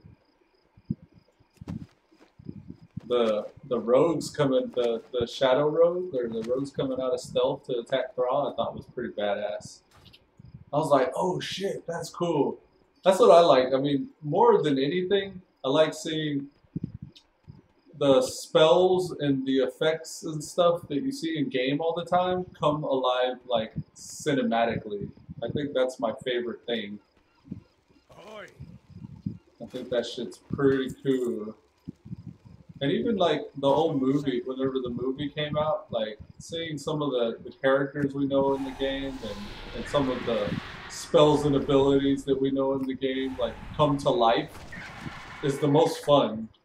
Like, that's been the thing with even, like, the Avengers. Like, I know a guy who tells us, like, he's already seen or read all the comic books, so he knows, like, what they're doing with the Avengers in game and Infinity War and all this stuff like that. So, like, he could care less about watching the movie because he already kind of knows the plot of the story. But so much of the fun is just seeing that shit come to life. Seeing, like, what we can do with our CG and our graphics and shit nowadays. And how believable we can make all those spells and those effects, and like how an actor translates that character into life. Like, all those little subtle nuances. It's just enjoyable. I think Sylvanas led him to Thrall for in-game, for her in-game. Oh, okay. Yeah, those were Night Elves, weren't they? That attacked those rogues? Or Blood Elves, rather. Those were Blood Elves. You would think they would be Night Elves because Horde versus Alliance and all that, but I don't know. I'm not sure with the story, like what's going on and shit. I just thought it was a cool cinematic. No Zappy Boy this time. I enjoyed the movie. I really wish they had done something with Arthas, though. It would have such a better reviews. Did they even show Arthas? They didn't show Arthas at all, did they? It's my understanding that this was happening before Arthas, like, long before. Like, it's kind of set in early BC times, right? This is, like, just before the onset of BC. Like, the movie would have been, I guess, vanilla. Look how big the HP movies were, even though the movies were kind of crappy. They did extremely well because they were faithful. The big HP movies? No, but if she wanted to kill him, she would have at least sent her Dark Rangers Elite. Nah, they did pre-Madi, so that's even before BC, or vanilla, I guess. When we found out he was corrupt. Harry Potter? Oh, okay.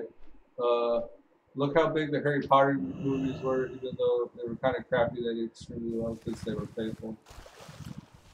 The books were so good, though. I think a lot of it struck a nerve with a generation that grew up reading the books, and it's the same with anything, man. Like even Dragon Ball Z, if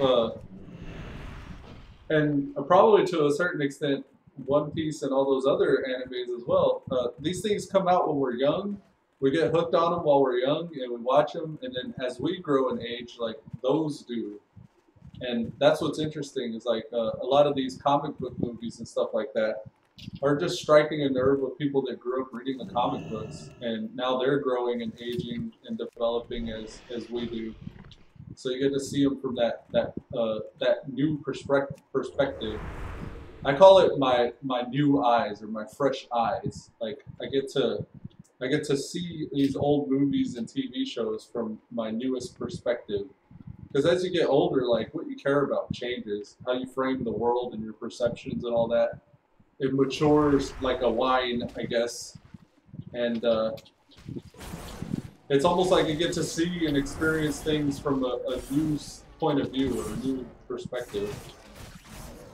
Like, I noticed that whenever I was watching movies like Back to the Future and like all these other movies that I grew up on, whenever I'd start watching them again, like I was getting to see them with fresh eyes. Like The Matrix. Why did my eyes hurt? Because if you've never used them before, Neo. It's like, oh.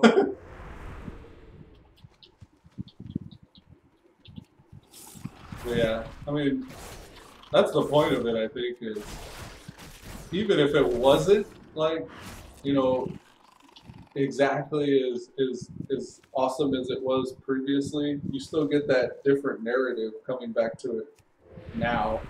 And things like that with the Harry Potter series, there are certain things that strike chords with even, like, mythology and, like, you know, kind of the story that's as old as time, tale as old as time, song as old as rhyme. Like, these are all stories that have been repeated for thousands of years that people retell in different ways. Sometimes they hit the mark, sometimes they miss it. But I don't know. It's just interesting to see it all grow and develop over time. Not many cared about pre-Thrall.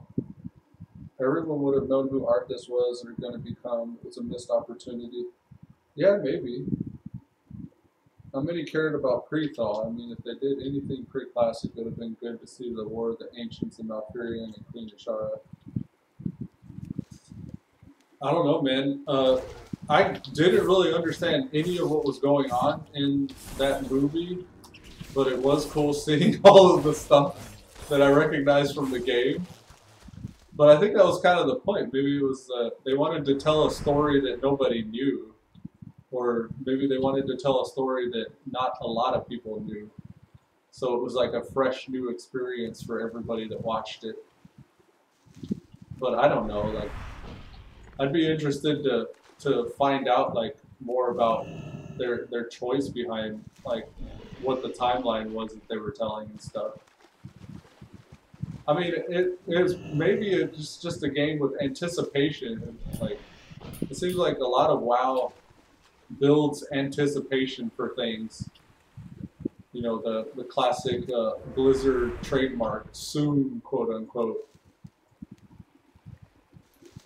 Like, maybe it's just that they're playing on that anticipation chord to try to keep people interested or hooked or coming back or whatever. Because a lot of the times when they do that, you know, you kind of notice the forums blow up and people with all their crazy theories and stuff start coming out of the woodwork to try to talk about like what they think is going to happen or like what they did right and what they did wrong. And all that does is it's like Facebook. It's like when you sign up for something free or whatever, you freely give your ideas and opinions and stuff like that. You're really doing all the legwork for them. They're saving a lot of money in like, it's almost like doing their own controlled, you know, demographic test or their controlled community test or whatever. It's like you become the quality assurance employee and they're not even paying you. You know what I mean? So it's like you do all the heavy lifting for them, so all they got to do is like, okay, so like this community here thinks, you know, Jaina should be in the next movie, and this community here wants to see Thrall. Like, what is the larger community, and what are some creative ways we can bring all this stuff that people want into game? I think that's what BFA is showing us is like, this is the result of everybody's theories and shit based off of you know, what they know from the game previously. But I don't know, man. Honestly, I don't keep track of all of it. I'm just guessing here.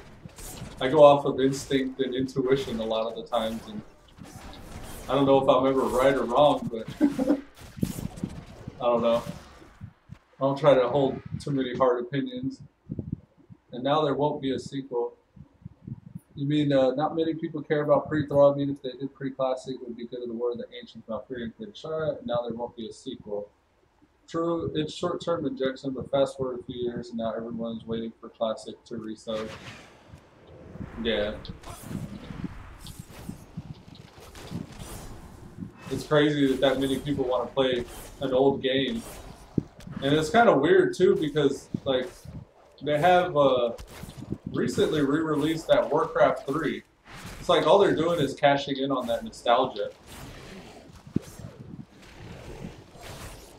A lot of people have these old memories of these games that, and they're hyping it up too. Like they're super excited all this stuff's coming out, but I don't know. I wonder what they're learning from rehashing all this old stuff. And I wonder what it is that, like, why it's such a big deal that these old things are happening again. I don't know.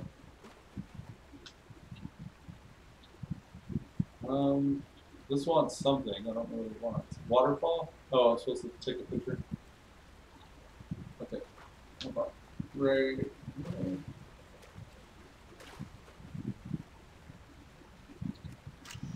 Oh, okay. It took it, I guess. Pretty sure that's going to be a bad picture, though. I don't think it's nostalgia. Graphics aside, I truly think Classic is a better game. Yeah, I agree. They did a lot of things right back then. And it's crazy because it's like, I always think of this saying, creativity craves constraint, or yeah, I think that's it. Creativity craves constraint. It's like the less you have, the more you make with it. And I think that was the case back then. It's like they had all these rules that they were bounded by, and it made for a very elegant and immersive game because they had to follow all these rules of instancing, like that type of shit. Like I don't know if it ever existed in anything before then. Like the type of stuff that they came up with to address issues back then was like, I don't know. It was groundbreaking technology at the time, I'm sure. there's a whole lot of innovation that's come out of World of Warcraft in the way of like sharding and like maybe this is stuff that's already existed somewhere else that they're just copying off of. Because I hear that a lot about Blizzard. Is like, oh, they just took this from that game and they just took this mechanic from this other game, and like, oh, they're just telling this story from this other story over here. But like the way they do it and the way they tie it into their product has always been interesting, Hi there. at least to me. Hope to see you again soon.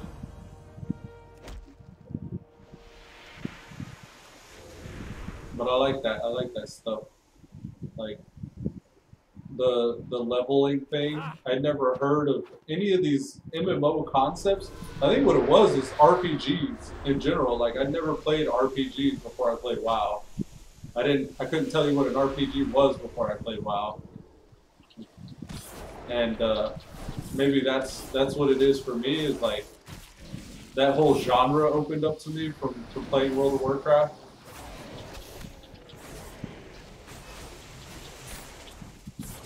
And then the persistent universe idea too, like I never played a game that continued even after I logged out.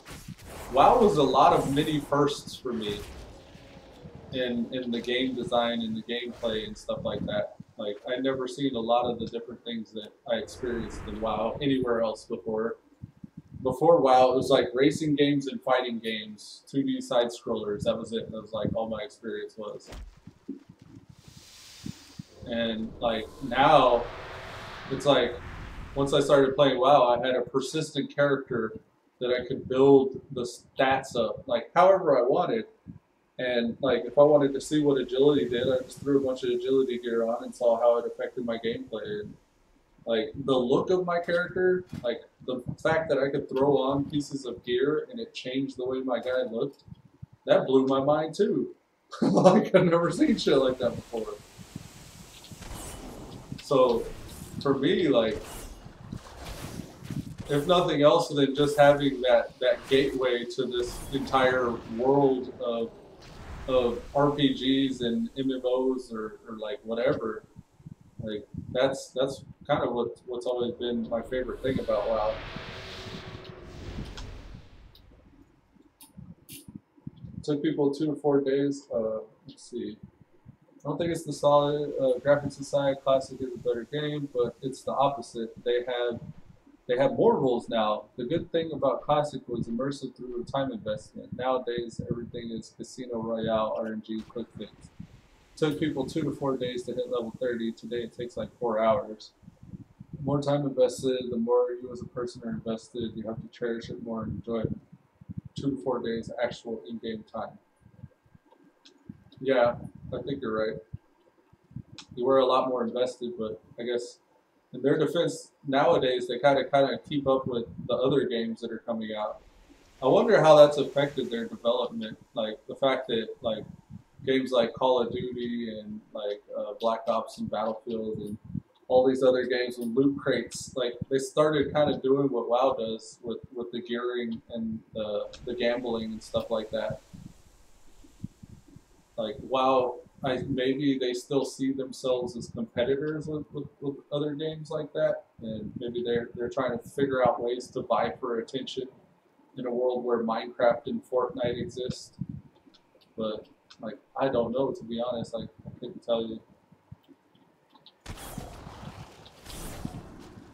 Also, you have the aging player base. I'm sure they have stats on like the average age of the player playing the game. And like using information from demographics with that player age, that average age of player, like maybe they find that people are just busier now. I mean, it's all been talked about before, I'm sure. And I think I've even heard conversations like that where like nowadays you're not in college and you can't devote 48 hours straight to gaming. Now you have like, you know, a lunch break or an hour right before bed or something, if you're like the average, husband, wife, or child.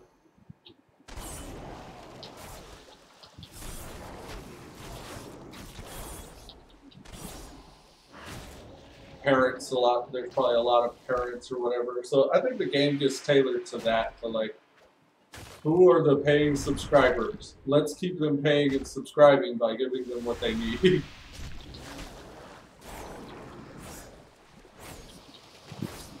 You know, I honestly, like, I'm less excited for Classic than I am for what that means for retail.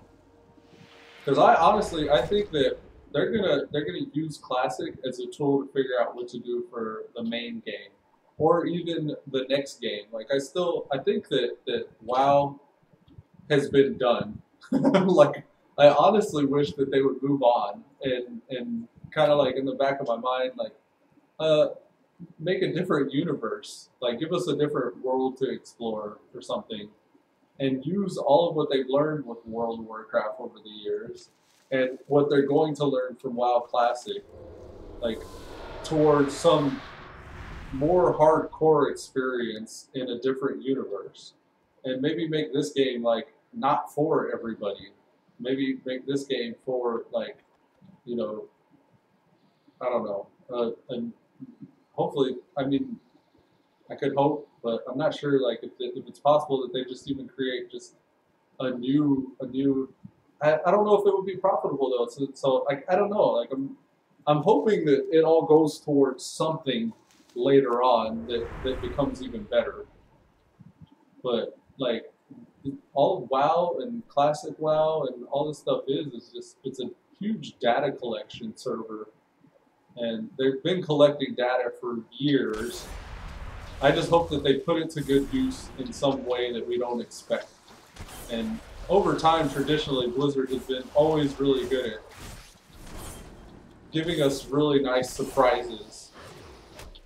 And they've invented things. They've invented a lot of things over the years that you just don't see done or executed the same way in other MMOs. And I hope that continues. Maybe it becomes something new. Like, I really think it was, I don't know what they were hoping to accomplish whenever they brought out, like, Overwatch or Heroes of the Storm. Like, those are games that were good and maybe successful for a time. Maybe they still are, like, I don't know.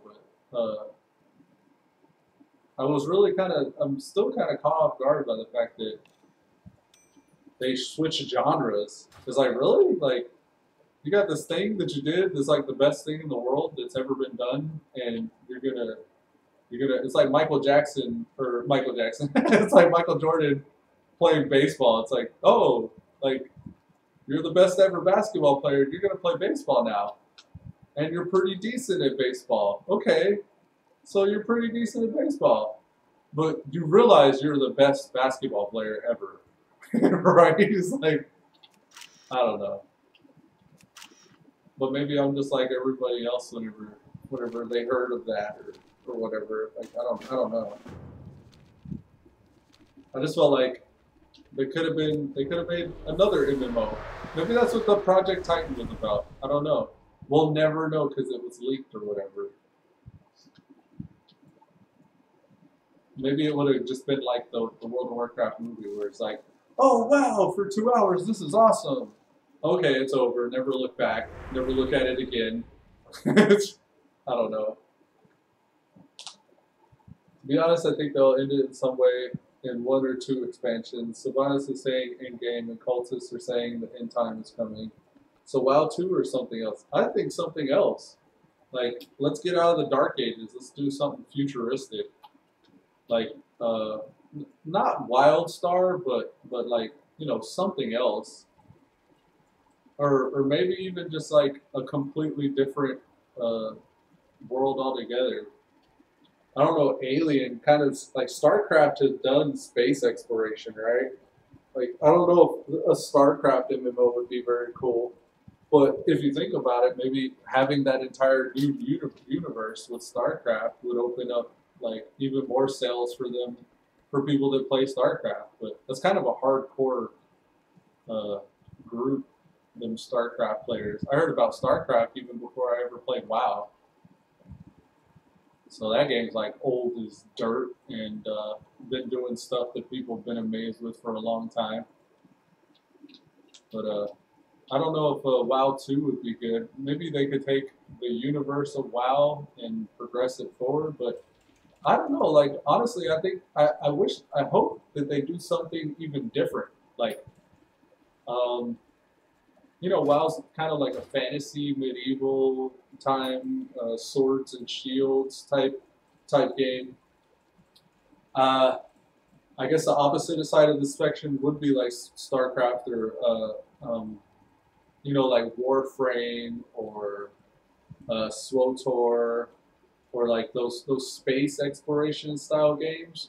I guess whenever you start going into space, like you open up the entire universe. But I would kind of even want something completely different that we would never expect. Like nothing that's based on a specific time period or, you know, like, you know, medieval times or space exploration or even modern day or like whatever, like maybe even a completely different universe that doesn't have those constraints or rules, like to where you couldn't say it was a futuristic thing or an old-timey medieval thing, to where it was just like it's its own thing. But I don't know if that exists. I don't know. Like that would take a lot of an imagination, for, I guess, to create an entire new world time system or whatever. But I wouldn't want it to be comparable to anything else. I'd want it to be something completely new.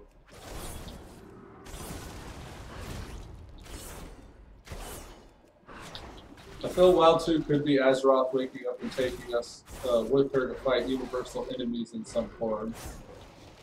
I feel that with Anthem and Destiny it's tried and it's kind of been hugely successful, not been hugely successful.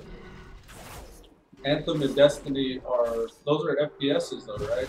First person shooters. I kind of feel like this game was designed for mouse and keyboard. Like, I would want that to continue. I mean, also have controller compatibility and like, you know, give people whatever media or whatever like platform that they prefer, like whether it be like hooking up a PlayStation or Xbox controller or whatever. Like, I'd still like the game to be compatible with those other forms of input, but I want a game that has that in mind. It's still, like, one of the coolest things about WoW was the fact that it uses your entire keyboard, and you can play the game and it feels natural. Like, it feels like it's made for that. Most games are designed around, you know, the gamepad or the controller, which is still cool, but like, if you just have those different options, I think that'd be cool as well, though.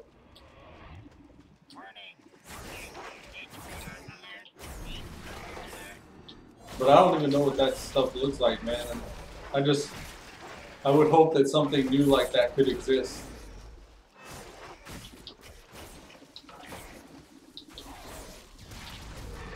But, I mean, maybe people would hate it. I don't know. Like, sometimes an artist or a band, they try to jump different genres. Look at Ice Cube, or Vanilla Ice, rather. Vanilla Ice was all, like, hip-hop back in the day, and then he went, like, heavy metal and just dropped off the face of the earth. Like, nobody knew who he was anymore. I don't know if that's even a good comparison or example, but, like, maybe that would be the same for Blizz. Maybe it would just be a huge exercise in futility for them to try to branch out like that. And maybe that's what they did with Overwatch, and maybe that's what with Hero of the Storm they were trying to do.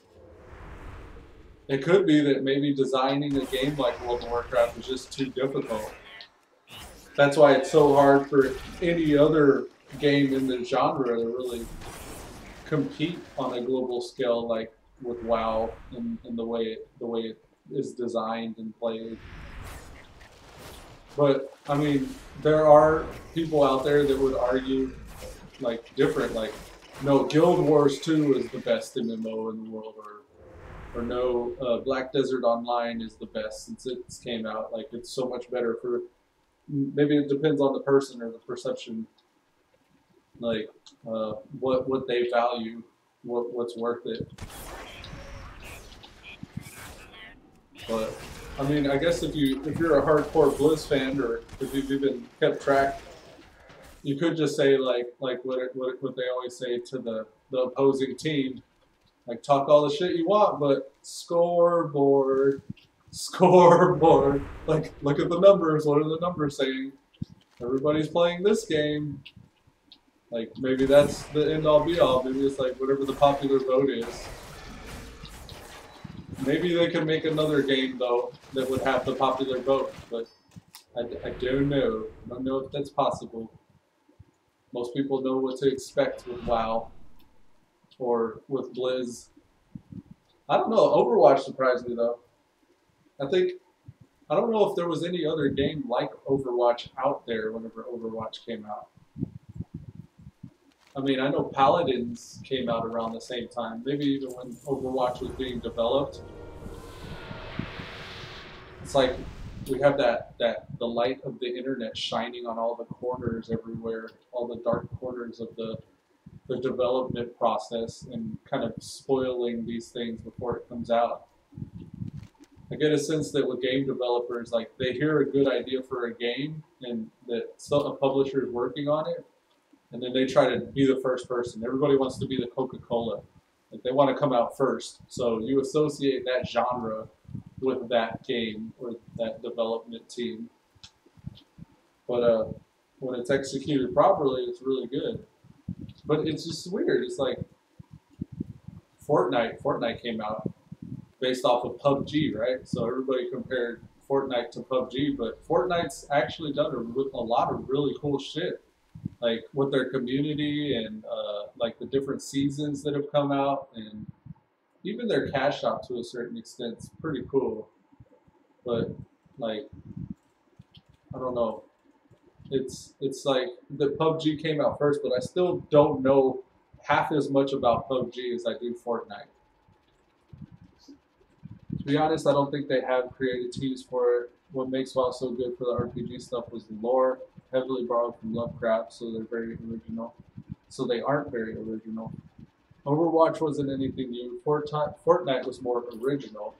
Yeah, but like I was saying, like Fortnite was just a copy of PUBG initially.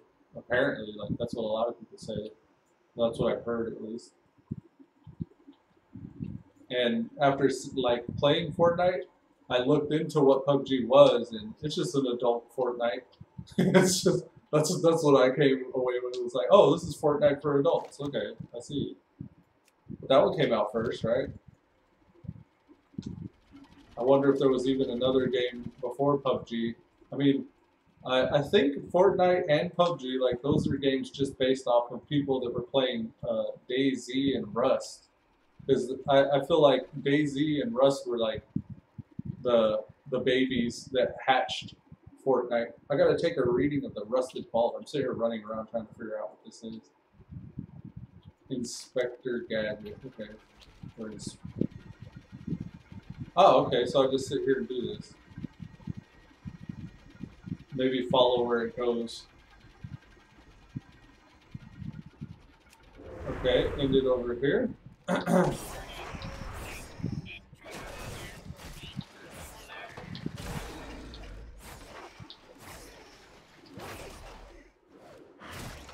Sitting there waiting for other mobs to pop up.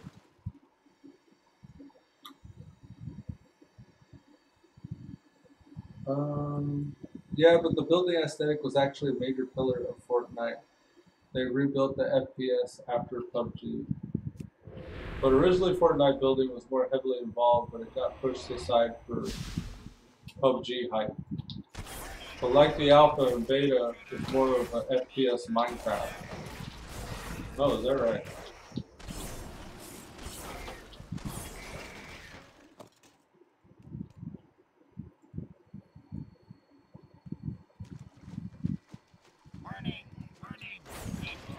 Intruder alert.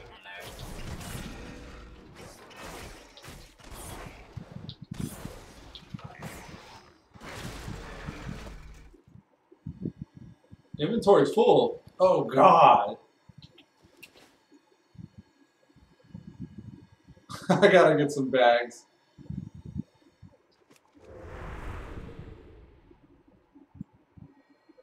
I'll finish this survey and do that. I don't even know if I need to be following this thing. I'm going to just stand here and try to recast.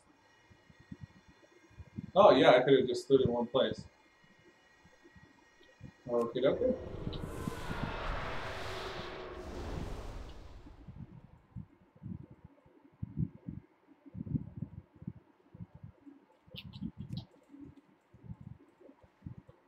I never played any of those FPS games. It was more of the same. It's still Arena or whatever the Xbox game was called back when Halo was big. Halo is more of an FPS. Fortnite and PUBG are like third person. I don't know what you would call that genre. It's I guess it's a battle royale style game. It's like it's its own kind of like thing.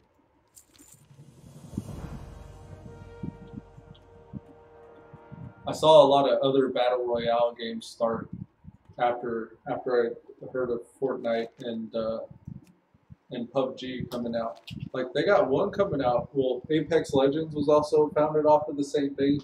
And what's cool is like whenever these different types of games come out, it's like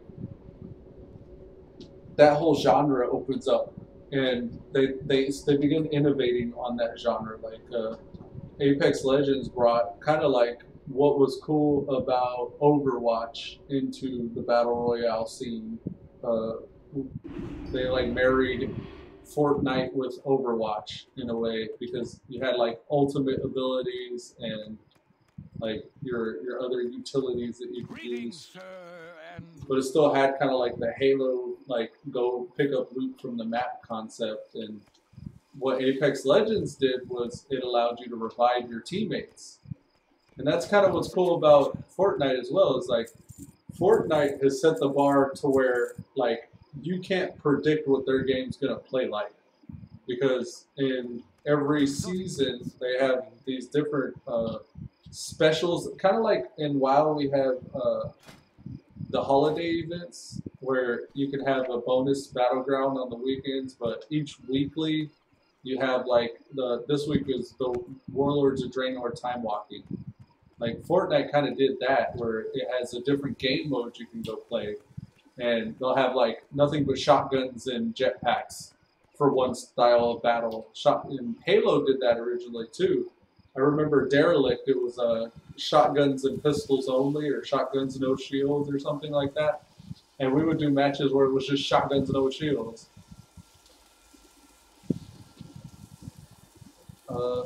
There was a game, forget what it was called, but it was pretty good back in the Halo years. It was based after Duke Nukem style, but mixed with Halo. Oh, I think you're talking about the Unreal Engine game. What's it called? I know what you're talking about. Unreal Tournament, right? Yeah, Unreal Tournament was really good too. Like, you get Unreal Tournament with the Epic launcher whenever you download Fortnite. Pink Rose says, "Really? What's up, Pink Rose? Hi, Elude. How's he doing today? I'm doing all right. How about yourself?" We're talking about games and like what's good with them, what's bad with them, and what the history of gaming has been, I guess. We're talking about Fortnite and Apex Legends, and how like that whole new genre was kind of born out of I don't know, it's like a marriage of things like Halo with Rust and DayZ, and even Overwatch. Like they're all like remixes of these same games that have come out. And with each new developer that makes these games, new mechanics get invented and shit. Like that shotguns and no shields thing in Halo kind of like birth the different versions of battles in Fortnite, where you get like and Fortnite's so crazy, man. Like the building aspect and all that stuff's cool, but like they have these other game modes like that you can play where with the introduction of one of the most recent seasons, they had the that Marshmallow guy. He was the DJ. He had played on one of their tournaments. It was like you know, kind of like we do the arena championships in WoW. They had like a tournament for Fortnite where like Ninja and all like the top players came out, and they had celebrities playing with the top players, and they did that championship. And Marshmallow was one of the guys that showed up to that. And then I think just this last season, or maybe it was even the season before the last one, for the season event, at the end of the season, like they destroy the map or like they start fresh with a new one or something like that. They had everybody that was logged in during the season event got to kind of be in a virtual Marshmallow concert. And it was really cool because like they had a stage and something had been happening with Loot Lake. It's like this area you could go to in that season, and they really foster their conspiracy theory community and all that stuff, and put in things that make you question like what the hell's going on in the game. And something had been going on with Loot Lake for a long time where like all the water had drained out and this purple substance had begun appearing everywhere. And if you went out on Loot Lake during that time, the whole thing was bouncy. Like you could sit there and jump like way up in the air and jump like a trampoline all across Loot Lake.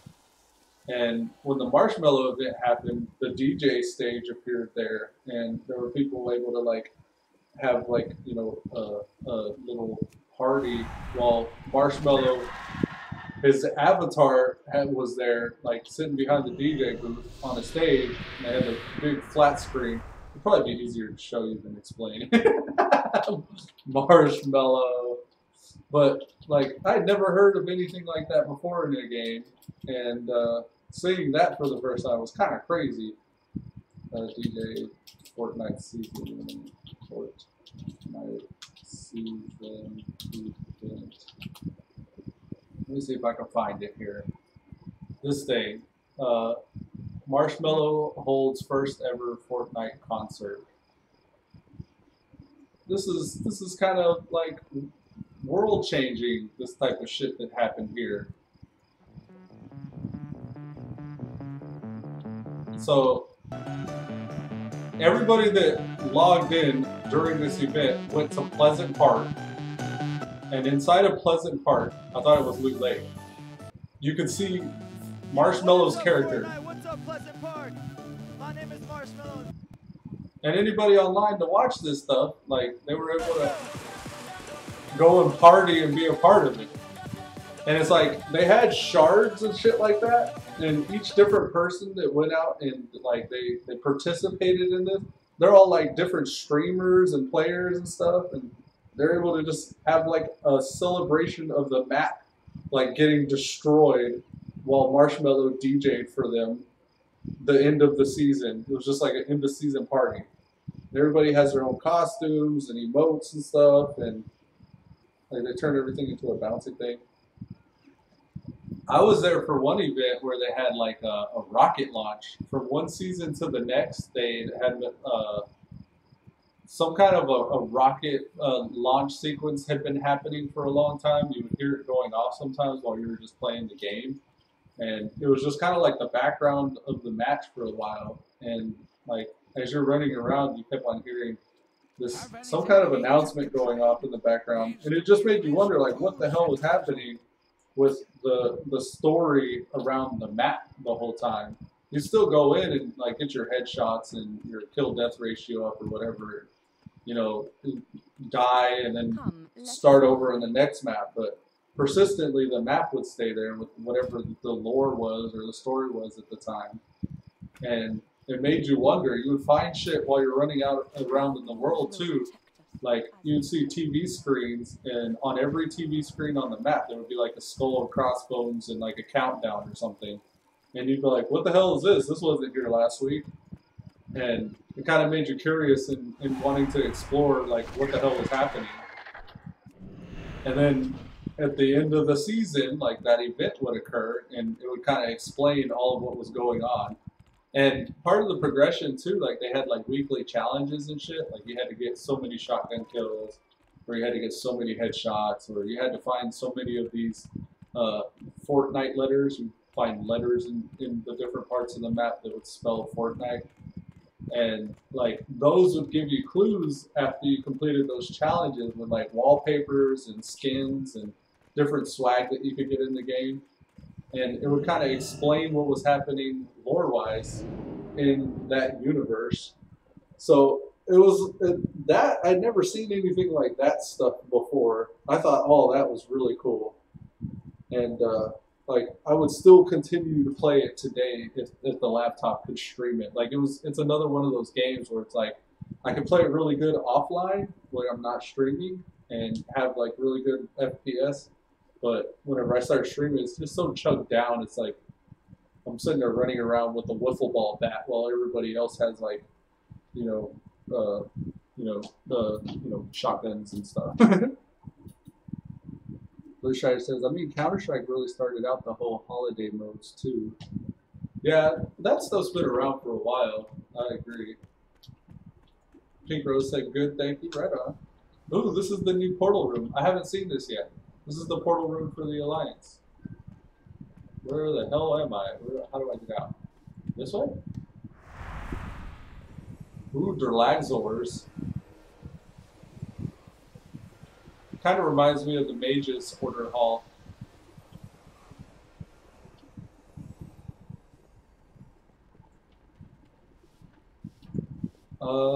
Probably this way, right? That might be the way out. That's what I just spawned in front of, huh? Yeah, okay. Oh, we're in the Mage Tower. Cool. Alrighty. Oh, and I can fly now, right? Yes! When is pathfinding going to allow me to fly in BFA? That was kind of what I was hoping for whenever I came back to Lucido. I thought flying would be out by now. But I guess not. Alright, I need bags. I need bags bad. Containers, bags. And you know, I may even, this is a 30 slot bag. Holy shit, it's 1,200 gold though. I only have 2,300. That's why this guy doesn't have bags. He's like not on the server where my other characters can support him. This is my PvP dude. Alright, so we'll sort by price. Netherweaves, no thanks. Blue Strider says, I think next patch has a part 2 achievement. Well, I have Pathfinder part 2. That's the increased movement speed. But it's like next month. Okay. I hope since I already have part 2 that it just gives me flying when it drops in. I made sure to go out of my way to do all that bullshit this time. 16 slot bags. Do we have anything bigger than 16? 18, 20. What's the new chiz? Ember Silk. Okay, we're getting closer. Deep Sea Satin. That might be the limit. So far, Ember Silk's probably the way to go. Well, actually, probably Frostweave, come to think of it. 20, 22. Yeah, for that much of a price difference, I'll probably go to Frostweave. Frostweave. Anything else? Imbued Silkweave? Nah. Hexweave? Nah. I think the Deep Sea Satin's the current stuff. Okay, so I'll do a couple of those. Hexweave, Silkweave. Royal Satchel. Deep Sea, Embroidered Deep Sea. Oof. 15K. Ugh. Ouch. It hurts. Okay, Frostweave then. Frost. Yeah, these are better than what I have at least. I'll get 4 more slots per. So I believe I need. I'll probably get rid of this weathered scroll case because I do like the fact that it sorts, but I'm sacrificing like 15 slots by having this one, so it's as if I only had 3. So I'll get 4. 4 Frostweaves, please. Uno, dough, dry, 4.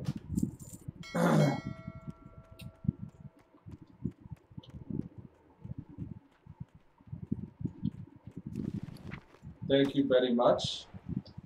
Now, this is the problem. This is the problem. I'm going to have to play some bag, ring around the rosies with my bag. Where's the bank? Bank, bank, bank. Okay.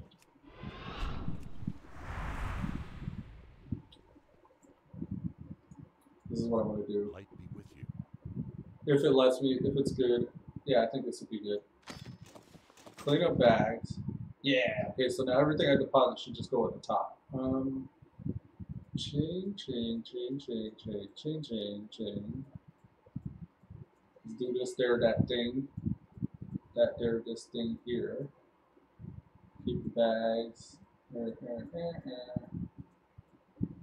Got him. Okay, cool. And that in there. Okay. And we'll even put these in there. Okay. So now let's. Whoops. Be careful. Be careful. You be careful, buddy. Give me that one. Okay. Give me this one. Okay. Give me this one. All right. Give me this one. All right. Why won't it do this? Oh, because that's the bag it's in. Okay, I see. Okay. Now talk to this guy. Get rid of that stuff. Yeah. The bag boss. Got him. Okay. Now we have all the bags. All the bags are belong to us. I don't think I need this sorting anymore. Not with LBY at least. Alright, so it may be even worth going back and getting those bags. I think if I go do like Obsidian Sanctum or something like that, there's a bag, a dragon hide bag there. I want to say it's a 20 slot. Maybe it's a 22 slot, I forget. If it's not bigger than 20, then I'm probably not going to worry about it. Even if it's a 22, I probably won't worry about it. Okay, so let's go here. Pause it all. Yeah. Okay. Boostrider says, lol, then I don't have any ideas. I have no progress on part 2. Oh, I don't have any idea. I have no progress on part 2. I don't know. Actually, this time it wasn't that bad, if I remember correctly. Doing the progress for pathfinding and stuff. It's not as bad as having to go through the nightfall and stuff. That was like gouged my eyeballs out bad. I did not have fun trying to get Pathfinder and Legion. I'm glad I did, and it's even worse trying to get Pathfinder and Warlords of Draenor if you don't already have it.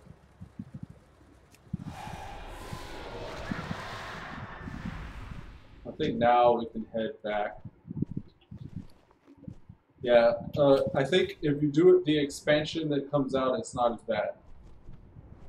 Because at least you're getting the benefit of it still kind of being relevant content. So there's like some reward in that, I guess. I don't know. But the next patch should be like end of June or July, so hopefully it'll get flying then. Yeah, right before Classic goes out. Right when you don't need it anymore, pretty much.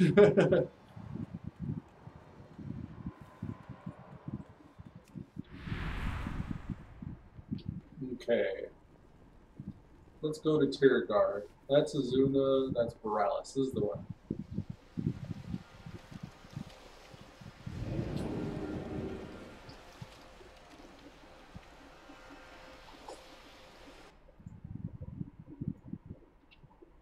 I'm just about to ding. The levels are kind of slow going. I'm trying not to pay too much attention to the quest progress speed or anything like that. I'm usually more content if I'm not counting and measuring everything along the way. I really wish I could put a dagger on. I don't have a dagger. Oh, right. I wanted to see the bags, come to think of it. Let's see. Raids. Let's go to Wrath of the WoW King. WoW. The Sanctum? Is that right? No. It's Obsidian Sanctum, right? Obsidian Sanctum. Let's do 25. Loot. Dragonhide bag. 22 slot. Yeah, I wouldn't go that far back. But I do know in Legion Land, actually come to think of it here, I can get a really good bag from the No Eating Goats quest, and I think I will go out of my way for that one. I probably didn't need to buy the Frostweed bag, come to think of it. Well, the last Frostweed bag I put on. Well, maybe not for you. Tokens won't be able to be used on Classic, but since BFA shared sub, you can gold. They can get gold from BFA to buy tokens for Classic. So flying could be useful for some people. Ah, okay. Yeah, to be able to fly and do your world quests and stuff. And I wonder too if there's the previous expansions world quests or dailies. Like, I don't know if anybody's. Actually, I think I heard there was or saw somebody on YouTube keeping track of those and still doing them. And I think they said it was still lucrative to go back to the previous expansions and do your gold making things from those.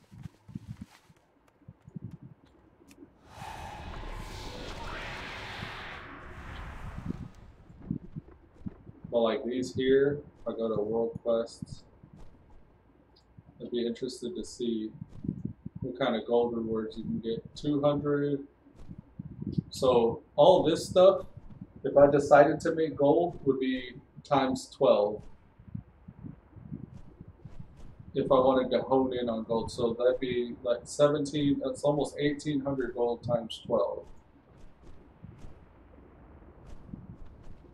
I want to see what I would get if I decided to no life gold making. So that's 21,000 there. Of course, like it'd be like ready to gouge my eyeballs out again. I can't see the world quests on this guy, but I'd be interested to see what the world quests look like on the max level character for these. But just the previous expansion, 21,000 gold if I decided to know like just the gold making world quests. And I'm sure there are other things I'm missing, like maybe Bloodus Argarius converts to something that I can sell in the auction house. Or even the order resources can be like converted to buy stuff from the auction or for the auction house as well, right? So there's that stuff. I'm sure gold making's like, I don't know, it's probably not too hard to get enough gold for the sub token. I did a little series in Legion actually to see if I could just do my world quests. I think I did the gold ones actually, just to see if I could make enough to buy my WoW sub. And I did. It took me like a month, but I was able to pay for that next month. So if each month if you focus on that, you can buy the next month's. The only problem is you have to have enough time. You have to have, like, a lot of your game time just goes towards making gold at that point. Which, like, I'd rather play the game. I think that's what I ended up, that's the conclusion I ended up coming to. It was like, all that time I spent making gold, I could have spent playing the game.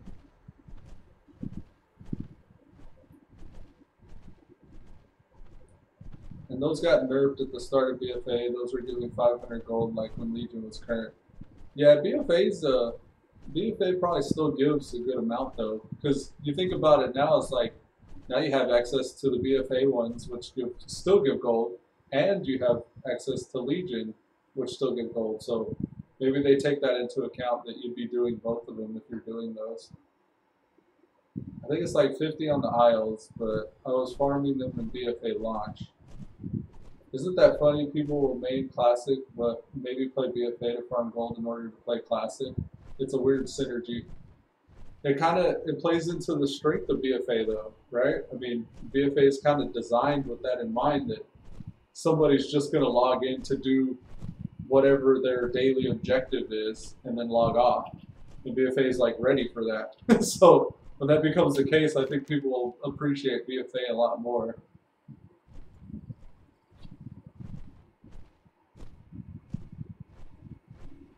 So I think I'm headed to this one, Nessingwary.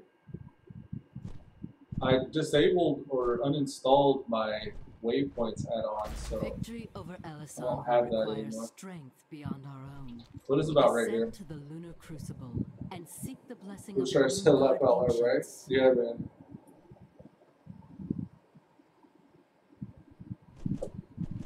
Maybe it was the plan all along. It's like, you're not going to get what you want. At least not when you think you want it. You're going to get what you want later. The Burning Legion marches on High Mountain.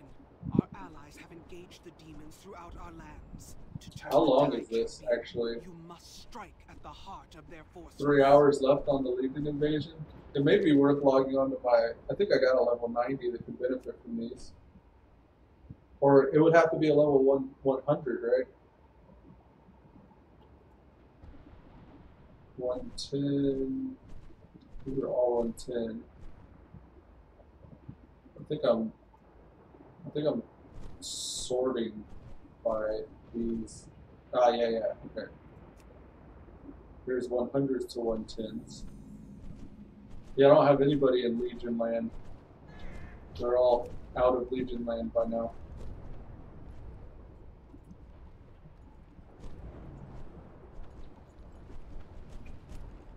Before I forget, I need to change that back. No eating goats. I need to track low level quests. Trivial quests. Here we are. Well, hello there.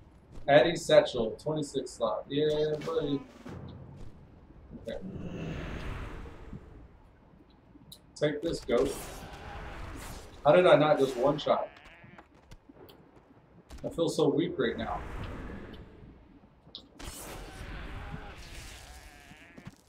There we go.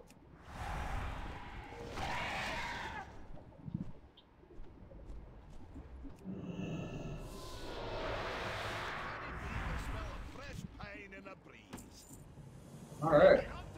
Still got 4 minutes on my hearth, unfortunately. Yeah. Okay, so you, buddy, you, 6 slots. Those are the only 2 bags that come to mind. I don't know of any others that I could probably go for.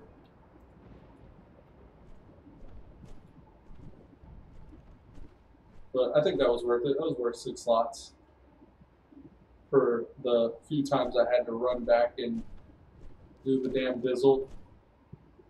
Oh, one thing. No, that doesn't help. I was thinking I can flight master whistle, but no, I can't. That would just take me where I already am. Just to fly like I already am.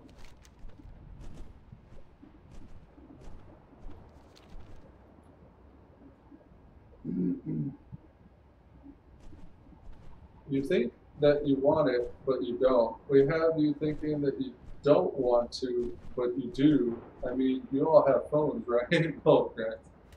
Yeah, man, I hear you. It's like, if you don't want it now, we're going to make you want it, damn it.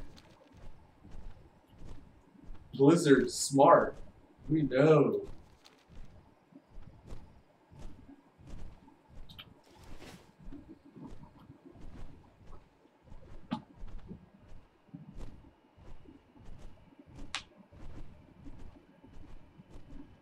Oh, that long flight home. Dun, dun, dun, dun, dun, dun, dun, dun, dun, dun, dun, dun, dun, dun, dun. We Nightborn are unmatched grace and intellect to a noble heritage. The ancestors at rest in Telenor deserve proper tribute. Oh, I didn't even take Argus into account. So 354.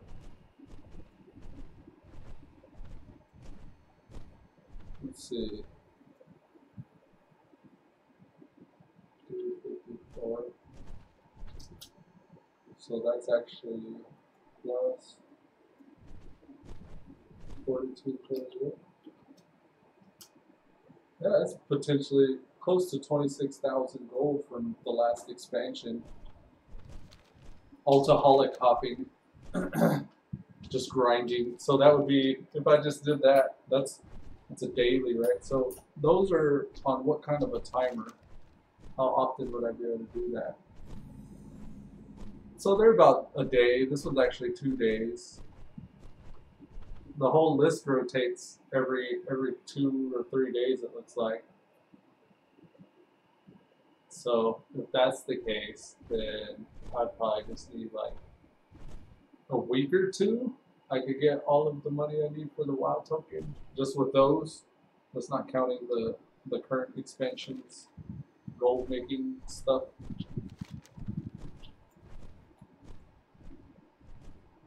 Whoops, I'm going to the Broken Shore. I want to go to Dalaran. 24 seconds left on the heart. But yeah, I would not do that. I don't think I would do that. I would never, I detest dailies as it is. So I don't think I would make myself do that. Sit there and hop between each tube and do those. And I'd only be guaranteed to do the previous expansions on I would only be able to do legions for all of them. For sure. There's only like 4, maybe 5, maybe 3 or 4 characters that are 120. Psycho Crusher, Epic Pro. Towson.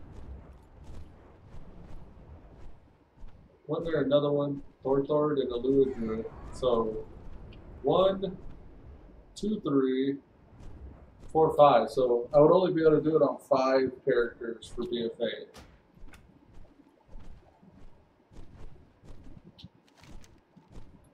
Okay, so what are we doing? Let's head back. There should be a portal here. Nope, I'm not Horde. Didn't get me this time. I almost always do that, no matter what class I'm on. I always go to the wrong city area.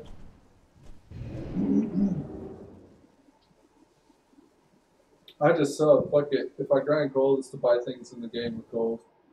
Yeah. Or, like, I guess you could get stuff off the shop if you wanted to.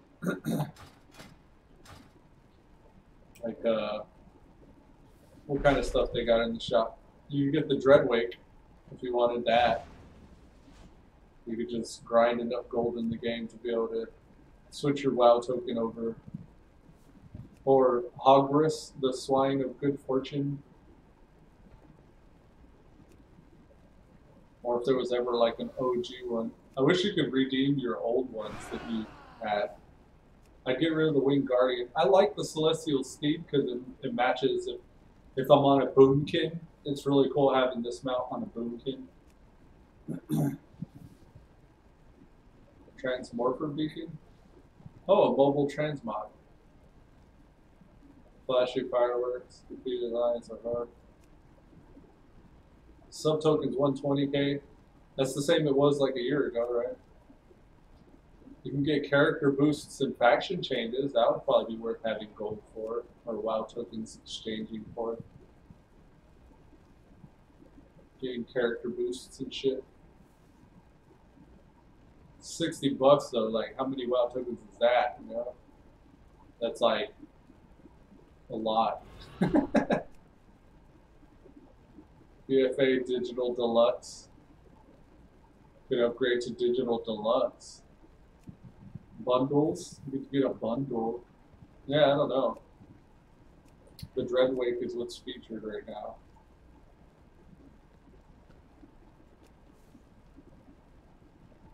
Pets. I only got the ones that I got because I thought they were going to go away.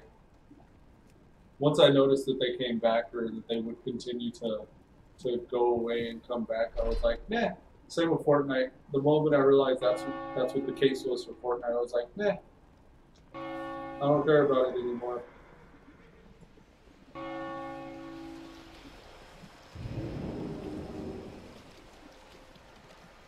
I remember that guy who was like better time management, but he was talking about the cash shop. I wanted to say just better cash management, but that seemed toxic. I guess.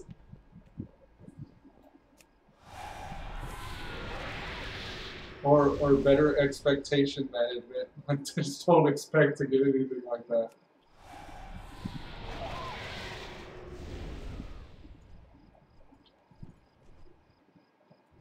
Finest wares in cool tiers right here. Travel safe. Or as Dresden would say, Harry Dresden, strokes and folks, you know? Different strokes, different folks.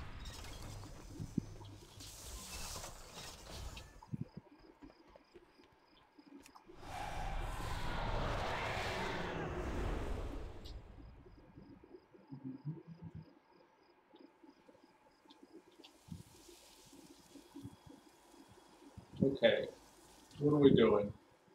What are we doing? I think I'm gonna eat some breakfast. Actually, I think I'm at a good enough stopping point right now. I've been going hard for a minute, for like 3 hours, for 3 minutes.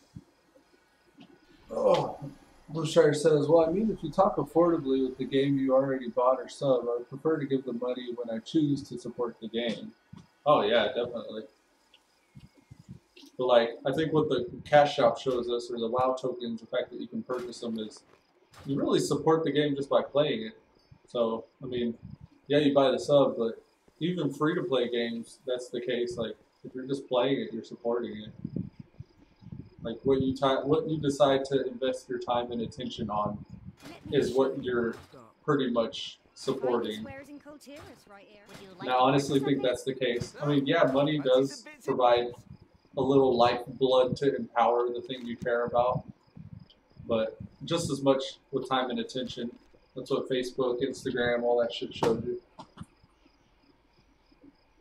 I fell out. All right, man. Thanks for the stream. All right, Blue Strider. Thanks for coming to hang out, man. It was good talking to you. And Pink Rose, if you're still out there, thanks for stopping by. We'll see you guys later. I appreciate you tuning into the stream, and until next time. The great wolf spirit guide you. May the great wolf spirit guide you. All right, guys. Peace.